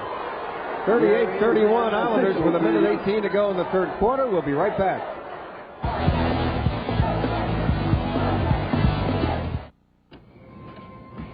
What's the matter? Can you sleep? Did you think I wouldn't find out? Is this about the ring I gave you? Listen, cubic zirconia looks just like a real diamond. Is this about my time in prison? You drank the last of the milk. Got milk? First in the air for Western Washington, Chopper 7 and Cairo News introduce you to the clearest pictures from the sky. With more dynamic visuals. Firefighters continue to battle the blaze that started it. More detail. Right over the top of with about 1,000 feet. A steadier image and a 360-degree view. The whole backside of the house is engulfed in flames. Pictures you won't see anywhere else. Chopper 7 to D6, we're on our way to the scene. Bringing you closer to the story. Chopper 7 and Cairo News. Hey, kid, listen to your godfather and I'll let you in on a little secret.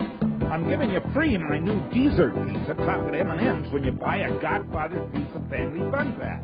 Kids, where'd he go? Godfather's Pizza's new Family Fun Pack includes a medium specialty pizza and a medium one-topping pizza for just $14.99. And for a limited time, get a free dessert pizza topped with M&M's. Pizza, the way pizza was meant to be. Do it. 1:18 to go, third quarter. Islanders up 7. But Mount Vernon's got the ball as they try to cut it to 5. Kruger at the top of the key. Over to Collins. Down deep. The shot is good. The three-pointer buried by Nick Lynn. I tell you, Tony, if they can get the ball to Nick Lynn and he can get open, he can hit that shot, he can turn this thing around. Fisher with an answer off the top of the glass, a little bit high, and he's fouled. Mercer Island doing the right thing, trying to come right back and stave off the possible momentum by Mount Vernon. We're under a minute to go, third quarter. Mount Vernon has cut the lead to 4. Team foul number 4. Foul 3. Fisher shooting. Who's that one on? It was on Grant Leaf. He's got a 3 on him. Fisher's at the free throw line, makes the first of 2. He's got 11 points in the ballgame. Islanders up 5. Make it 6. 40-34, Mercer Island. Final minute, third quarter. Here come the Bulldogs. Collins down deep. Lynn's got the ball again. I have a feeling they might try to get it to him some more. That's Kruger, 25, at the baseline. Turning, looking for a shot. Bounce pass inside Fisher. Nice move. Lays it up and in. Great drive there, Tony. Scott Collins, left hand. Took the lead to 4 now. 30 seconds to go. The Islanders a little concerned right now. Collins with 6 points in the ballgame. His team is only down 4. 20 seconds to go, third quarter. Islanders looking to score before this quarter runs out to maybe keep that momentum that they had so much of in the first half. Here's Claude Freeman. Ed wants right side, down the baseline. He's going to shoot off the back side of the backboard. But back up with it is Will Russell. Great rebound by Will Russell there. Gets the basket. Islanders still with a 6-point lead, but they're hanging on. We got a ball game now. 42-36. 8 minutes to go. Championship game. We'll be back. Stay within the lines. The lines are our friends. Stay. The lines are our friends. Now you can go way outside the lines during the Isuzu Great Escape event. Right now, Isuzu is offering great lease deals or $1,500 cash back on the 1997 Isuzu Rodeo, the 190 horsepower escape vehicle. Hurry into your Isuzu dealer because the Isuzu Great Escape event ends March 31st. Don't miss this hip-hop sensation, Jam on the Groove, April 15th through the 20th at the Moore Theater in Seattle. It's a sensational new show that celebrates the culture of the city like nothing you've ever seen. Jam on the Groove. The New York Times calls it astonishing and jubilant. Experience the revolution on Broadway with Jam on the Groove. International tour sponsored by Calvin Klein Jeans. Tickets on sale now at all Ticketmaster locations or charged by phone at 292-ARTS. Jam on the Groove, bringing hip-hop to a Seattle stage. That's an unacceptable response. Why did I receive a confirmation that the law was set aside if I find out now?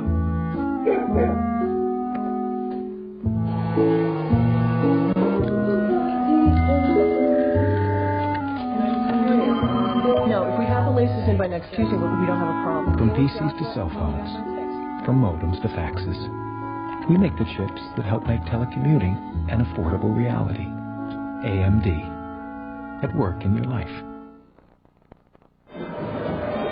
Well, this is what you play for. I know that's a cliche, but it is what you play for. 8 minutes to go in the championship game. Mercer Island up by 6. Mount Vernon undefeated, looking to become the third straight undefeated team to win the state title in a row. Mercer Island would like to get that trophy back again. They've had so many times. The best two teams in high school basketball, and it's coming down to the final 8 minutes of play. That's right. They were ranked 1-2 for most of the second half of the season, and looks like the polls were right. There's a good reason why these guys are ranked like that. Grant Leap with a nice shot from about 6 feet away and gets his own rebound. He's got the reverse lay-in on the follow. 14 points for Leap. 42-38. He cuts the lead to 4. Grant Leap picking things up now. He knows what's on the line. And he knows he's got to be the center, bringing his team back here, and now they're only down by 4. Classe Freeman turns around, pops one in from 3 feet away. It's no good. He gets his own rebound. Tries to put it back on again. Collins has knocked the ball off of Classe Freeman and out of bounds, so it will be Mount Vernon ball. A big play by Collins. Third quarter, Mount Vernon shot 75%, 33% from Mercer Island, and that kind of tells you why they're back in it. There's a foul on Fisher. It might be 5. No, it's 4. 4 fouls on Josh Fisher as he fouls in the backcourt. So a 4-point lead could shrink quickly here. We talked about it early in the first quarter where Mercer Island got a lot of fouls there the first 5-6 minutes of the game, and now it's this time of the game where those fouls can come back to haunt you. Brian Brown's coming in now for Josh Fisher. Another substitution, Tyler Bessiker coming in. Number 33, Will Russell.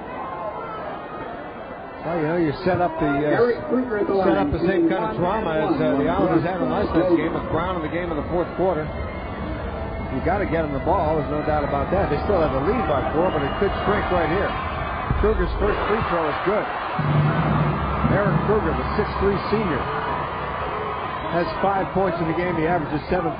And you can just feel the confidence Mount Vernon's getting right now. Something they've had none of in the first half. Second free throw, good. We got a 2-point ball game. Mercer Island leads by 2. 7:10 to go in the game. Brian Brown controls for Mercer Island. Over to Bessiker. Classe Freeman. Started by Fisher. Started by Collins. I keep calling him Fisher. But his name is really Collins. And he just picked up a foul. The foul is on number 20, Scott Collins. His first personal foul. Team foul number 5. Pressure defense. Out of bounds. Mount Vernon now they're picking it up here. Fourth quarter. Scott Collins just a little too aggressive. Gets called for the foul. Brown inbounds the ball, knocked back out of bounds by Kruger. Well, I tell you, the intensity has turned up 100% from the last quarter and even from the first half, certainly from the first half. Here's Brian Brown trying to inbound the ball. They lead by 2, Mercer Island does. Mobley's got it. Back out to Brown. He's going to try the 3 now. Leaks all over. Now he's driving. Brown off the glass, too high, no good. Rebound, Mount Vernon. Here come the Bulldogs. Eric Lynn with the ball. Long one by Collins. Yes! And Mount Vernon's got the lead, Tony. Scott Collins has given Mount Vernon its first lead of the ball game. With 6:29 to go, Mercer Island is now trailing as Mount Vernon has taken the lead 43 to 42, and that three-pointer by Scott Collins. We'll take a break and we'll be right back. He hit that driving layup and that 3. He might be playing.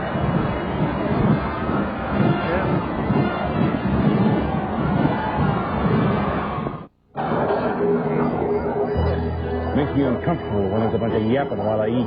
That's why I like those comfy private booths at Black Angus.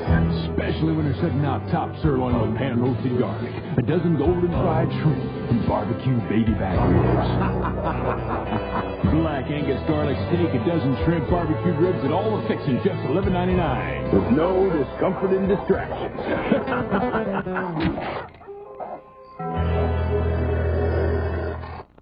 10 years ago, this leading consumer magazine rated dozens of mattresses.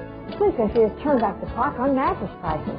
Now you can buy the mattress set that was at the top of their recommendations list for $100 less than the price they showed 10 years ago. Want a cell phone? Compare the 4 C's and you'll choose a car choice better than free cell phone with $100 free accessories plus free activation. Car toys, a better way to go. The tournament. That's Mac Frazier. His team has just taken the lead 43 to 42 with 6:29 to go. Mercer Island with the basketball. They've led the entire night. But Scott Collins just gave his team the lead. I got a feeling it's going to go back and forth about 20 times before this one's over. Island's with the ball. Mobley at the top of the key, guarded closer by Kruger. Brown's got the ball. He's got a man on him. Tight defense being played by Mount Vernon. Like a foul called underneath. Once again, Mount Vernon was picking it up to another level on defense, Tony. Scott Collins with 2 personal fouls on him. Plays some great defense, a little too great at that point. 6:08 to go. Mount Vernon by a point. Islanders inbound the ball inside. Oh, it's stolen away. Nick Lynn with a steal. Collins. Inside of the big sophomore Whitehead. But there was a turnover. Apparently traveled underneath or something happened, and it is Mercer Island. Brian Whitehead lost the handle a little bit there, Tony. Mount Vernon trying to run a little bit. Well, now their momentum and everybody else's will be stopped because we got a scoreboard outage again. It's happened a few times in the game tonight in the first half. It really slowed the momentum. And it happened here. It's nothing that we can blame anybody for. That's the kind of stuff that occasionally occurs. They have run a beautiful tournament here, though, all week long. The girls on one side, the boys on the other. The championship games, of course, took place here on the main court. It's been a great tournament. We were talking earlier about the fact that they're going to have 4A and 3A next year. Both these teams are going to go 3A next year, so they're going to be possibly meeting again next year. They're going to play both tournaments here in the Kingdom. They're going to be a week apart. The final of the 3A tournament will be here, and then the following week they'll play the 4A tournament. It's going to be interesting to see what it's going to be like. Mercer Island always been AAA, not in the against the biggest bracket, but obviously one of the best programs. I don't think there's going to be that much of a real difference between 3A and 4A, at least not for a while, because obviously here's proof. These two teams are going to be 3A next year. Let's go over to Brent Briggenbaugh on the other side of the court. Brent? Tony and Bill, I was listening to Mac Frazier in the huddle just a minute ago, and he was very calm. He was staying very calm, just telling his players that they need to keep pushing the ball on the fast break. And then at the very end, he flat out told them, we just got to stop them. Well, he's right about that. They've been pretty successful in stopping Mercer Island in the second half. As you check the halftime score, obviously at this point, Mount Vernon has outscored Mercer Island in the second half to get the lead. We've got to wonder, we've been talking all night about the youth of Mercer Island and how they were playing so well in the first half, but sometimes that youth in the fourth quarter can come back to haunt you a little bit. Mount Vernon, on the other hand, a little more experienced and undefeated on top of that. Maybe, just maybe, Mount Vernon's experience is catching up a little bit here and could prove the difference down the stretch. Well, let's see who they bring out of the court. I can guarantee you. Well, they've been going with pretty much the same guys. Yep. That'll be three of the seniors. It's Kruger, 25. But the big sophomore, Brian Whitehead's had a pretty darn good game tonight. Of course, Leap, 30. Nick Lind, a senior. Leap's only a junior.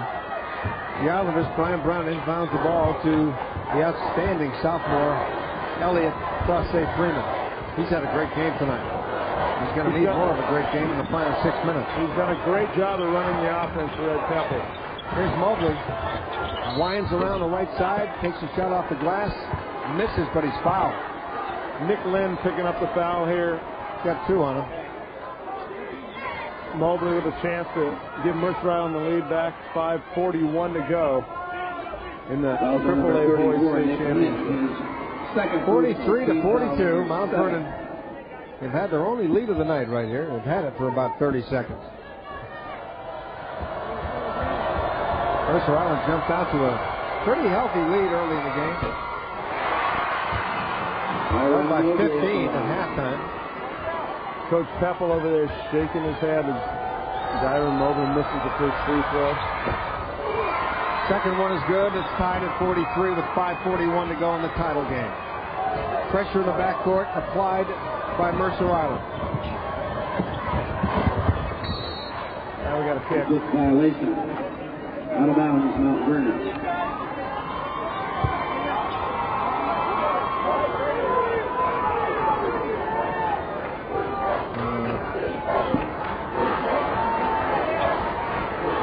Mount Vernon getting the ball out of bounds. They go inside. The big guy, the sophomore, hits one. Brian Whitehead gives them the lead by 2. Down the stretch, this one's going to go back and forth. 5:20 left in the ballgame. Nice little jumper there by Brian Whitehead. Keep the momentum going for Mount Vernon. Whitehead with 10 points in the ballgame. Here's Crossay Freeman. Stops. Put pass to number 44, Ben Jordan. The ball stolen away. Here comes Collins and the Bulldogs. Collins drives the lane, stops, shoots, in and out. Rebound, Mercer Island. Mobley controls, guarded closely by Collins. It's going to be tough to pick players of the game for this one, Bill. There's been a lot of players that have had factors in this game. Grant Leap's been picking it up a little bit for Mount Vernon. Mobley drives the lane, shoots, scores, drives the baseline, shoots and scores. A beautiful play to tie the game at 45 apiece. At this stage of the game, you will expect Brian Brown and Dyron Mobley to pick it up. They're the seniors. They're going to take possession here and take over the game. Leap, it's called for a charge, Tom. That ball went in, but it won't count because of the charge. No basket. The foul is on number 30. That's 4 fouls on Grant Leap. So he's going to have to watch himself, because if he fouls out, this Mount Vernon team's totally different. They've been going with 5 or 6 guys all the way, not substituting quite as much as Ed Temple, and And if they lose Grant, they're a different team. Hughes and Fisher back into the game for Mercer Island. Tied at 45 with 4:10 left to play. Brian Brown back out to Mobley. Short. Rebound Hughes back to Freeman. He's got the lay-in. Elliott Crosse Freeman again gets the rebound. Puts it back in. He is not playing like a sophomore. Boy, he's my pick for player of the game, no matter what happens from the Mercer Island side. There's Grant Leaf over to Collins. Mercer Island up 2 with 3:41 left to play in the ballgame. AAA championship coming right down to the wire, just the way we knew it would. 5 seconds.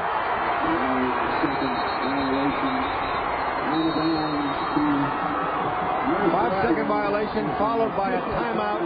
We're going to take a break. Mercer Island leads by 2 with 3.5 minutes left to go in the championship game. We'll be right back.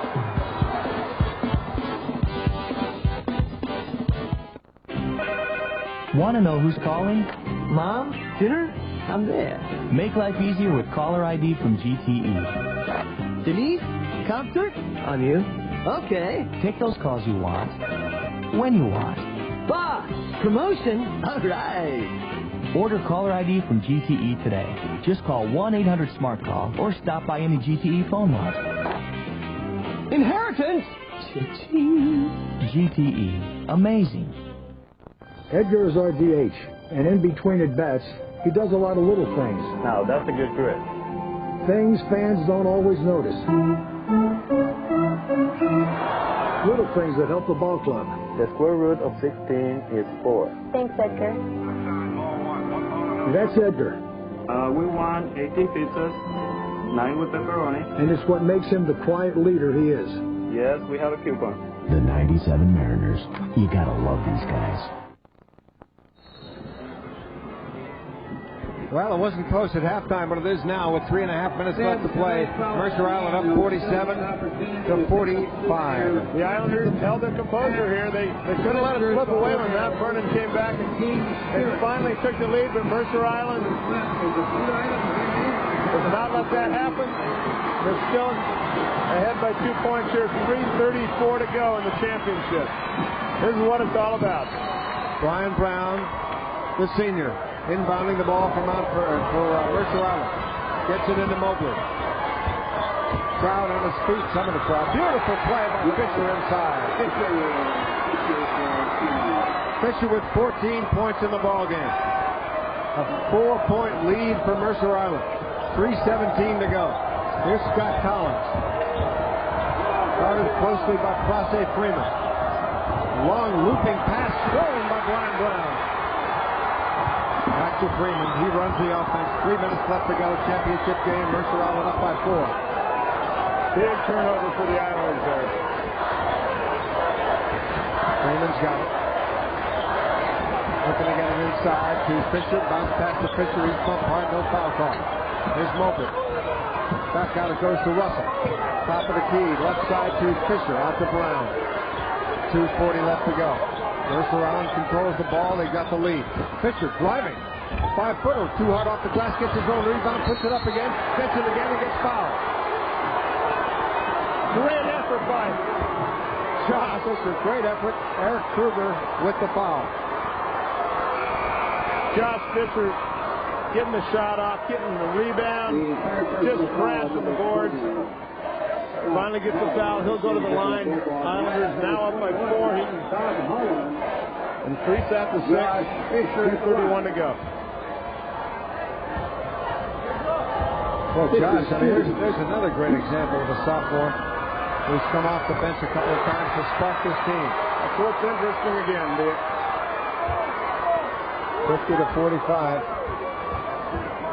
Scott Collins was up Kruger. Scott Collins fouled out. Collins is a junior. He'll be back next year. 16 points in the ball game for Fisher. Mount Vernon down by 6. Still a lot of time to go. 2:10. Long bomb is in and out by Lind. Rebound underneath by the sophomore. But they're going to call a travel on him, I believe, or he stepped out of bounds. What happened? think we got a foul here. Brian Whitehead has played a tough game for Mount Vernon tonight. Call underneath. Brian Whitehead's going to go to the line. Third foul on Russell. Whitehead has been pretty good at the line so far tonight. Number 8, Brian Whitehead shooting 1 and 1. He's only a sophomore. He's played most of this ball game, though. First free throw's good. These are pressure free throws. His team is down 5 with 2:12 left to play. And Mac Frazier really likes Brian Whitehead. Likes the way he works. And he also likes that he's only a sophomore. He's playing this well. Puts the second free throw. He's got 12 in the game, and his team trails only by 4 now. Mercer Island up 51-47. 2:10 to go. Josh Fisher, 52, another sophomore. Takes the ball across the timeline. Inside it goes to the senior. That's the sophomore Freeman. Over to Mobley. To Fisher. Inside the Classe Freeman. Lots of movement of the basketball by the Islanders with 1:53 to go. Fisher puts it down. Over back to Russell. Russell at the top of the key. Leaves it for the junior, Mobley. Mobley guarded closely by Kruger. A lot of pressure being applied by Mount Vernon, but the time is moving. The clock's running. Mercer Island being real careful with the ball here. Running off time, trying to make Mount Vernon make a mistake. Now finally they got it. We got a foul at some point, and there it is. Don Holloman commits the foul, but he had to do something with 1:23 left to play in the game. Bulldogs finally said, okay, we got to stop the clock here a little bit. Elliott Classe Freeman fouled, and he'll go to the line. 1:23 left to play in the championship game. Mercer Island 51-47 over Mount Vernon. Mount Vernon launched a very impressive comeback in the second half, and in fact took the lead on a three-pointer by Scott Collins, 43-42. But since then they've been outscored 9-4. The Islanders have stepped it up. Yeah, last night the Bulldogs were in trouble at this stage of the game too, but they managed to pull it out. We talked about that shot that Nick Flynn hit last night. I think this one's far from over still. But again, Mount Vernon in a position they're not used to. They haven't really been behind at this stage of the game all year, except for a couple times. And they're going to have to deal with that now in the final minute 23. Mac Frazier over there. Talking to his group, Ed Keppel here. Planning out the strategy for the final minute or so. I'm sure Ed's telling his team, play smart. He always tells them to play smart. There's a young Islander fan that hopes this lead stays the way it is right now. Well, here he is, the sophomore, number 3. Elliott Classe Freeman's at the free throw line for Mercer Island. They lead by 4, 51-47 with 1:23 to play in the championship game.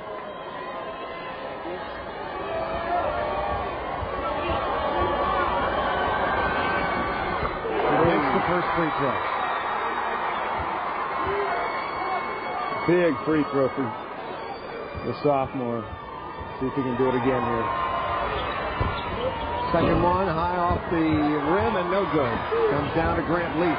Mount Vernon trails by 5 with 1:19 left to play. Let's see if the Bulldogs go inside or if they try to hit some three-pointers.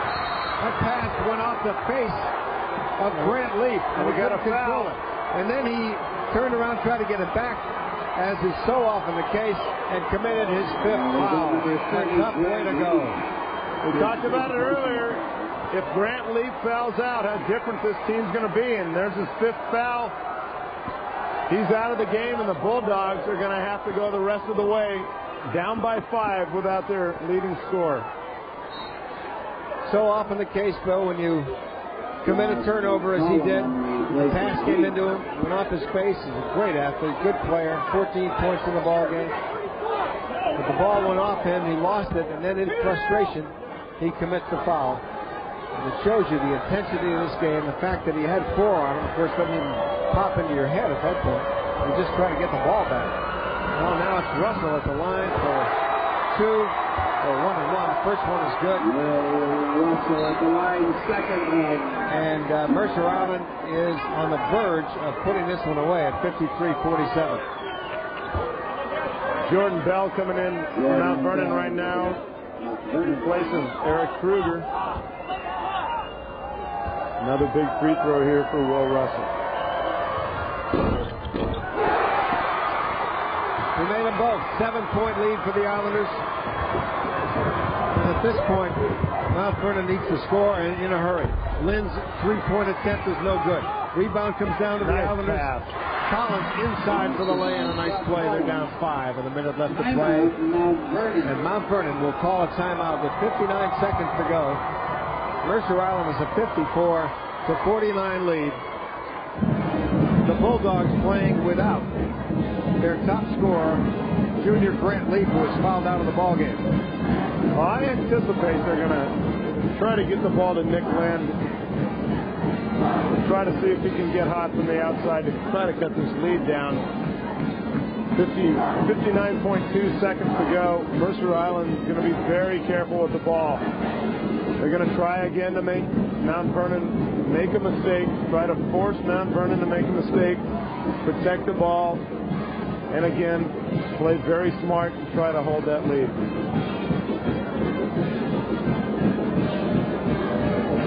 And at this point, Mount Vernon is in a position to take some risks. They're going to have to shoot the three. They're going to have to drive to the hoop. They're going to have to get very aggressive in the final 1 minute of play to really get back in the game. They're down 5, which is not a lot, but against a team that protects the ball like Mercer Island, it's going to look like a lot in a few seconds. Islanders with the basketball.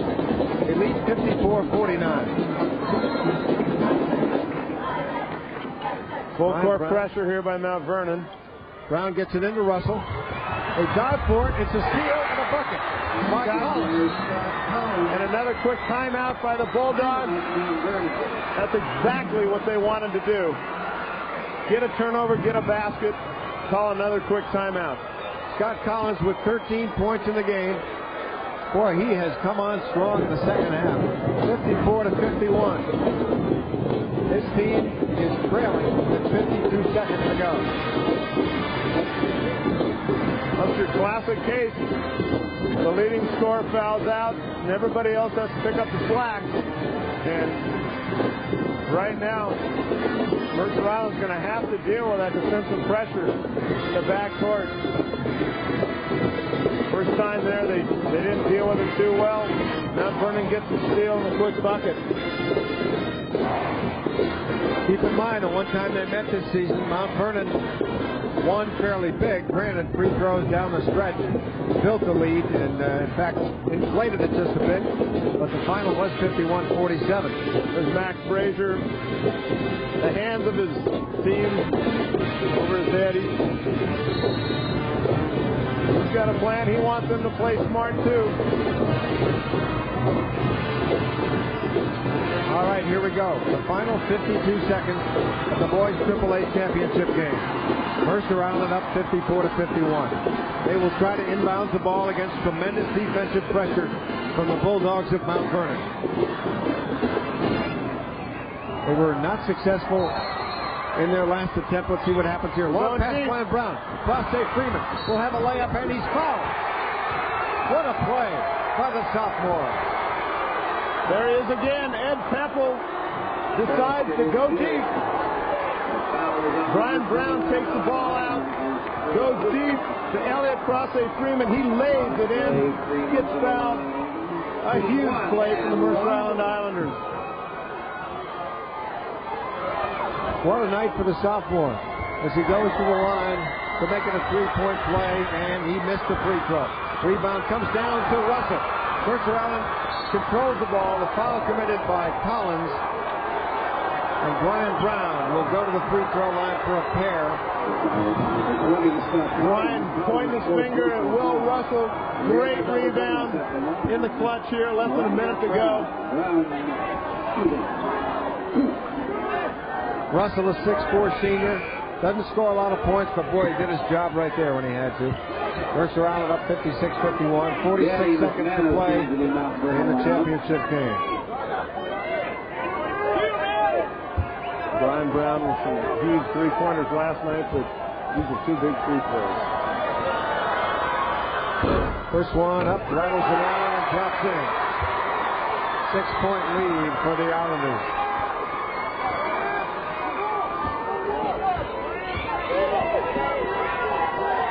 Second free throw by Brian Brown off the front of the rim. Rebound comes down to Mount Vernon.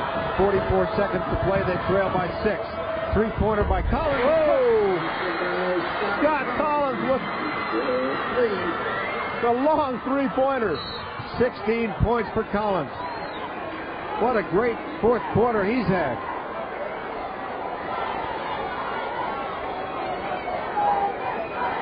Foul is on number 20. Scott Collins wasting no time. Collins has just fouled out of the ballgame. Dribbling down, he pulls right up, hits the three-pointer. Right in the bottom of the net, cuts the lead now to only 3. And then, of course, he's reacting right there to the foul call. Well, let's see, still on the court. Once again, that's 5 though. Once again, Elliott Crosse Freeman at the free throw line. Situations like this, Mercer Island can make their free throws. You know, these kids are both juniors. There you see them. Collins and Grant Leap sitting there wondering whether or not they're going to be able to pull this out, but they will be back next year, as will this guy, Elliott Crosse Freeman. What a night he's had for the Mercer Island Islanders. They got a 4-point lead with 33 seconds to play. In the Islander lineup, number 21, Jamie with 14 points for the sophomore. Jamie McCollum coming in. Brian Brown's going to take a seat temporarily.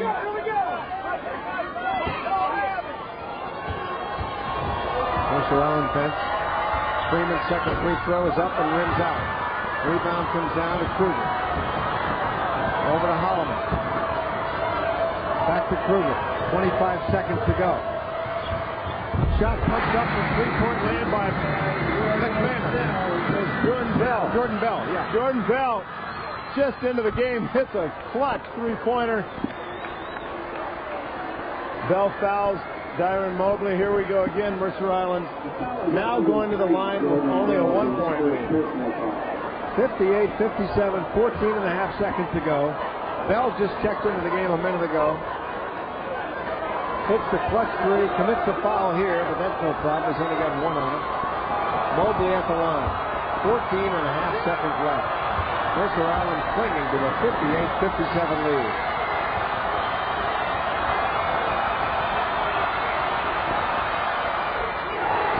Makes the first free throw.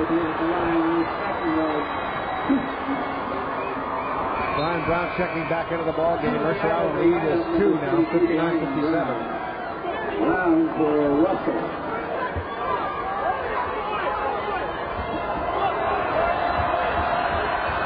Byron Mobley trying to get him a 3-point lead.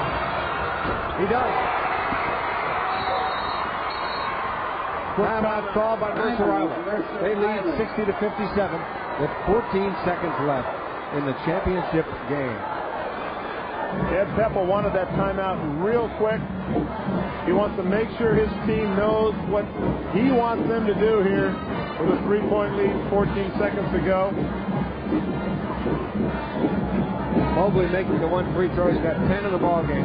His team leads 60-57. Mount Vernon without 2 of their top players. Jordan Bell comes right in. He hits a 3-pointer. Everybody knows for all the marbles. You know, there's another junior. Jordan Bell, a 6-foot junior guard. They got some great juniors on this Mount Vernon team who are getting tremendous experience in tonight's ball game. Like we talked about earlier, they may never get here again. Well, that's always... They may never get in the championship again, and they know that. All they're thinking about now is the last 14 and a half seconds.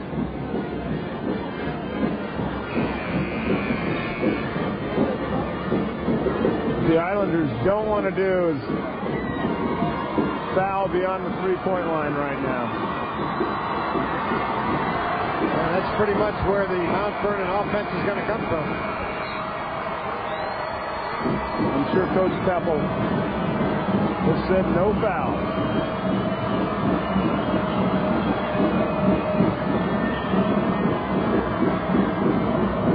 So here we go. Brian Whitehead will take it out.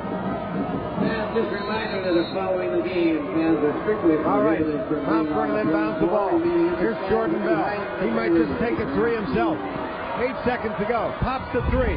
Misses off the right side. Rebound, Mercer Island. That could be it. A foul is called. 4.5 seconds to go. Mount Vernon went for the three-pointer, tried to tie it up. It was off the mark. And Mercer Island, with a three-point lead, 4.5 seconds to go, could start celebrating. Brian Brown could all but ice it if he can hit these from the free throw line.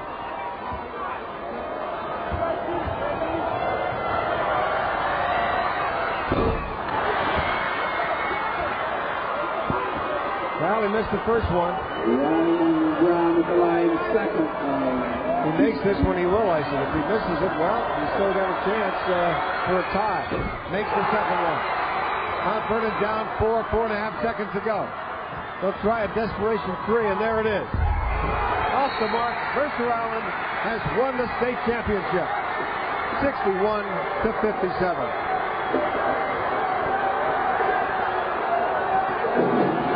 And Temple getting a big hug. He's now won the state title for the third time.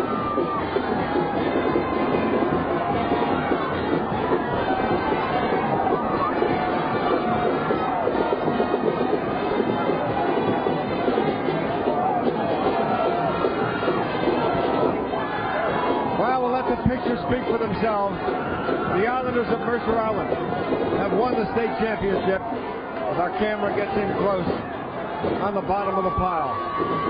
What a great effort tonight by sophomore Elliot Prasse Freeman, Josh Fisher.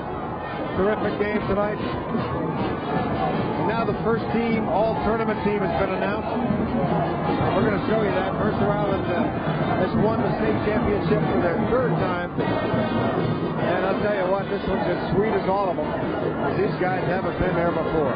Ed Peppel has, but not the players. And for the first time, Mount Vernon comes up a little short. They've got nothing to be ashamed of. They've had an incredible season. Mercer Island just a little better tonight here in the AAA Boys State Championship. Well, it comes down to the first half. They got off to a great first half. Had the momentum, had a big lead. Mount Vernon did make a run, in fact, had the lead. But then it swung back the other way. And that's a tribute to Mercer Island. They didn't lose their composure, they regained the lead, and they hung on to win the state championship by 4 points over previously undefeated Mount Vernon.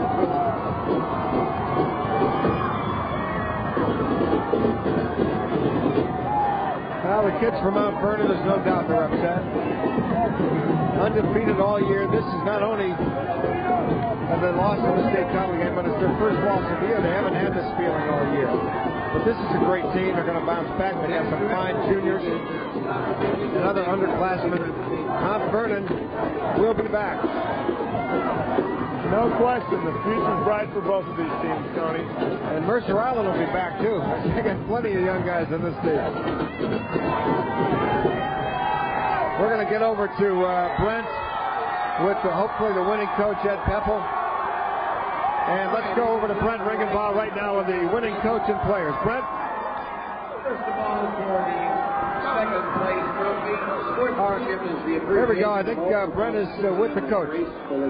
That's right, Tony. We got Ed Peppel here. He just won his third state title. And this one has to be special for you because you had so many young kids. But you guys stepped up to the challenge and you did it. Well, the most important thing is we got a lot of old kids. Our seniors are the most magnificent group of leaders that you not sweeter than everything else, because anytime you win a state championship, it's about the top of the mountain. But I'm proud of our sophomores, I'm proud of our juniors, I'm proud of our seniors, our coaching staff. Even though we had a lot of coaches, now they know why, because I need all kinds of help. So I had plenty of help from the players and the coaches, and Mercer Island fans are awesome. Mount Vernon put up a heck of a fight, took the lead at one point, but your guys showed a lot of poise in battling back and trying to win this thing. Well, we told them that it was a 32-minute game, and you got to have poise down the end. And what can I say? They were absolutely awesome. It was unfortunately, I got to get up and play tennis at 8 o'clock tomorrow morning. Good job. Or maybe just stay it. Okay. There is magic left in that maroon jacket. Mercer Island won their third state title. All right, Brent. There's the championship trophy. Boy, what a great night number 33 Russell had. He did well tonight, as did the rest of that outstanding team. Will Russell is a senior and had a good night. We're going to take a quick break. We'll be back with more. Mercer Island wins the title. We'll be right back. Hey, Seinfeld, 6 times a week right here on Cairo TV 7. It's the Washington State Daily Game Drawing for Saturday, March 15, 1997. All drawings are witnessed and verified by a representative from the certified public accounting firm of the Clee Smiles Group. Last week, daily game winners totaled more than $190,000 in prizes. And tonight's winning numbers are 4, 8, and 2. That's 4, 8, 2. Numbers drawn are not official until validated. Does it seem like the weekend is the only time to take care of personal business?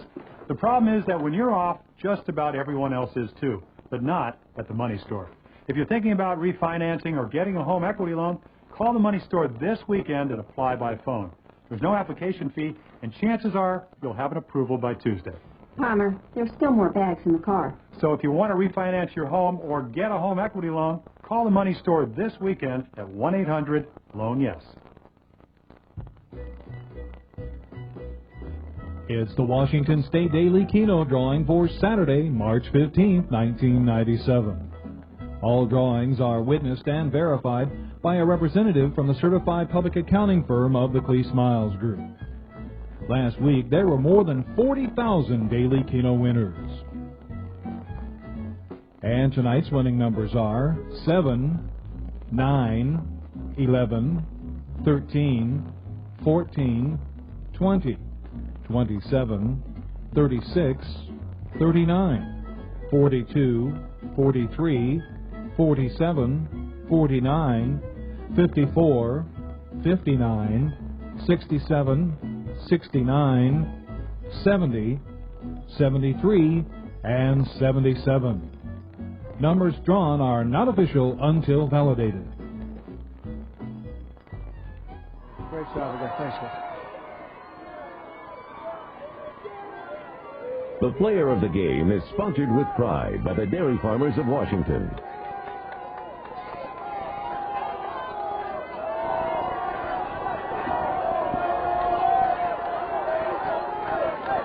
All right, there it is, the championship net. That's going to be a souvenir, little pieces of it, in Mercer Island scrapbooks for many years to come. Let's take a look at our players of the game.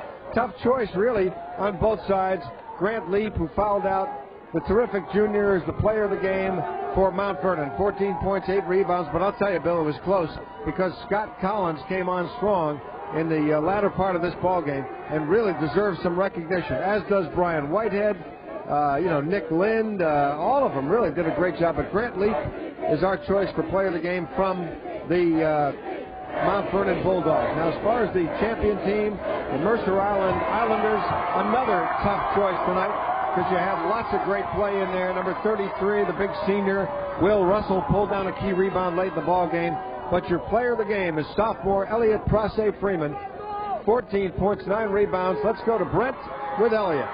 That's right, Tony. I got Elliot right here, the player of the game, a sophomore. This must be a special feeling for you right now. It's incredible. I can't describe the feeling, but I don't think I'm the player today. It was a team game. The whole season we stressed team. Brian Brown was absolutely amazing the last 2 games, and Josh Fisher took us on his back today. and single-handedly got Grant Leap out of the game. So it's not about me. It's not about any one of us. It's about the team. And that's how it's been the whole season. And right now, I'm going to go cut down some nets. All right, go enjoy that, Elliot. He's going to go cut down some nets, but you can expect to see more of him and the other sophomores at Mercer Island. They got a couple more years left. Man, I want to tell you, I feel like I just came from a Zig Ziglar seminar after that one. Elliot Freeman, player of the game, great spirit. He's got 2 more years with this team, but boy, tonight's the night. This is the special time for this team. And we're going to take one more break, come back with some more pictures of the Mercer Island State Championship, their 3rd one. After a quick break, we'll be right back at the Kingdom.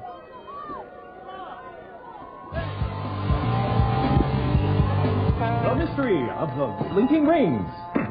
And now, my finest illusion.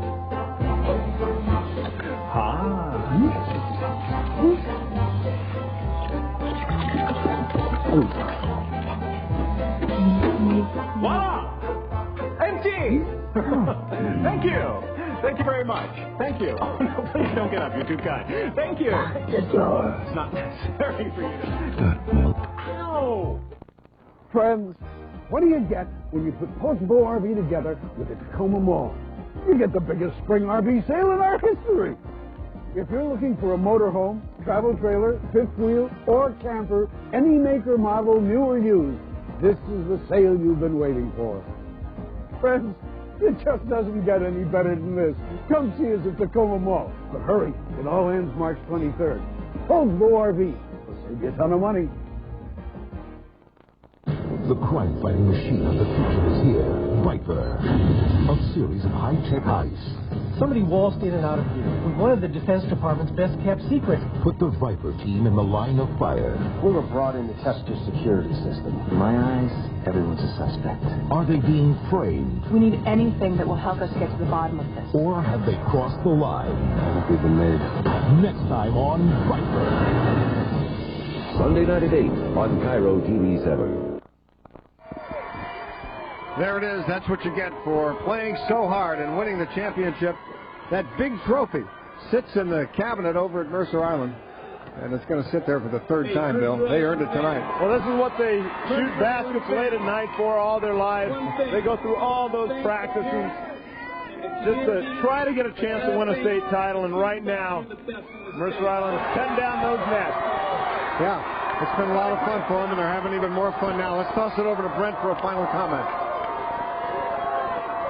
By Mount Vernon showed so much heart, showed how much heart those guys had, but Mercer Island in the end, they had the Ed Pepple coach team, and they came through at the end. And I think the most important thing, Brent, is that he's got a tennis match at 8 o'clock tomorrow morning. That's right. I think we got to keep it in perspective here.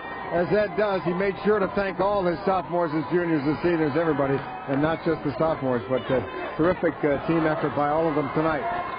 We have lots of people to thank. We'll do it quickly, and then we're going to show you the scores of both games, just in case you missed the girls' championship game. First of all, great job by our statisticians again, Don Bogey and Dan Guzzo, for sticking with us throughout both games and giving us all the statistics. Bill Rocky, Brent Regenbaugh, terrific job on the boys' game. Michelle Perkins, Nita Wiggins on the girls' game. We wrap it up from the Kingdome by showing you the final scores of both the championship games tonight.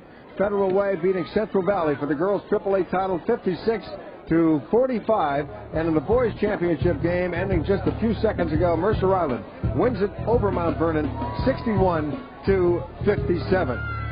Thanks for joining us, everybody, and good night from the Kingdome.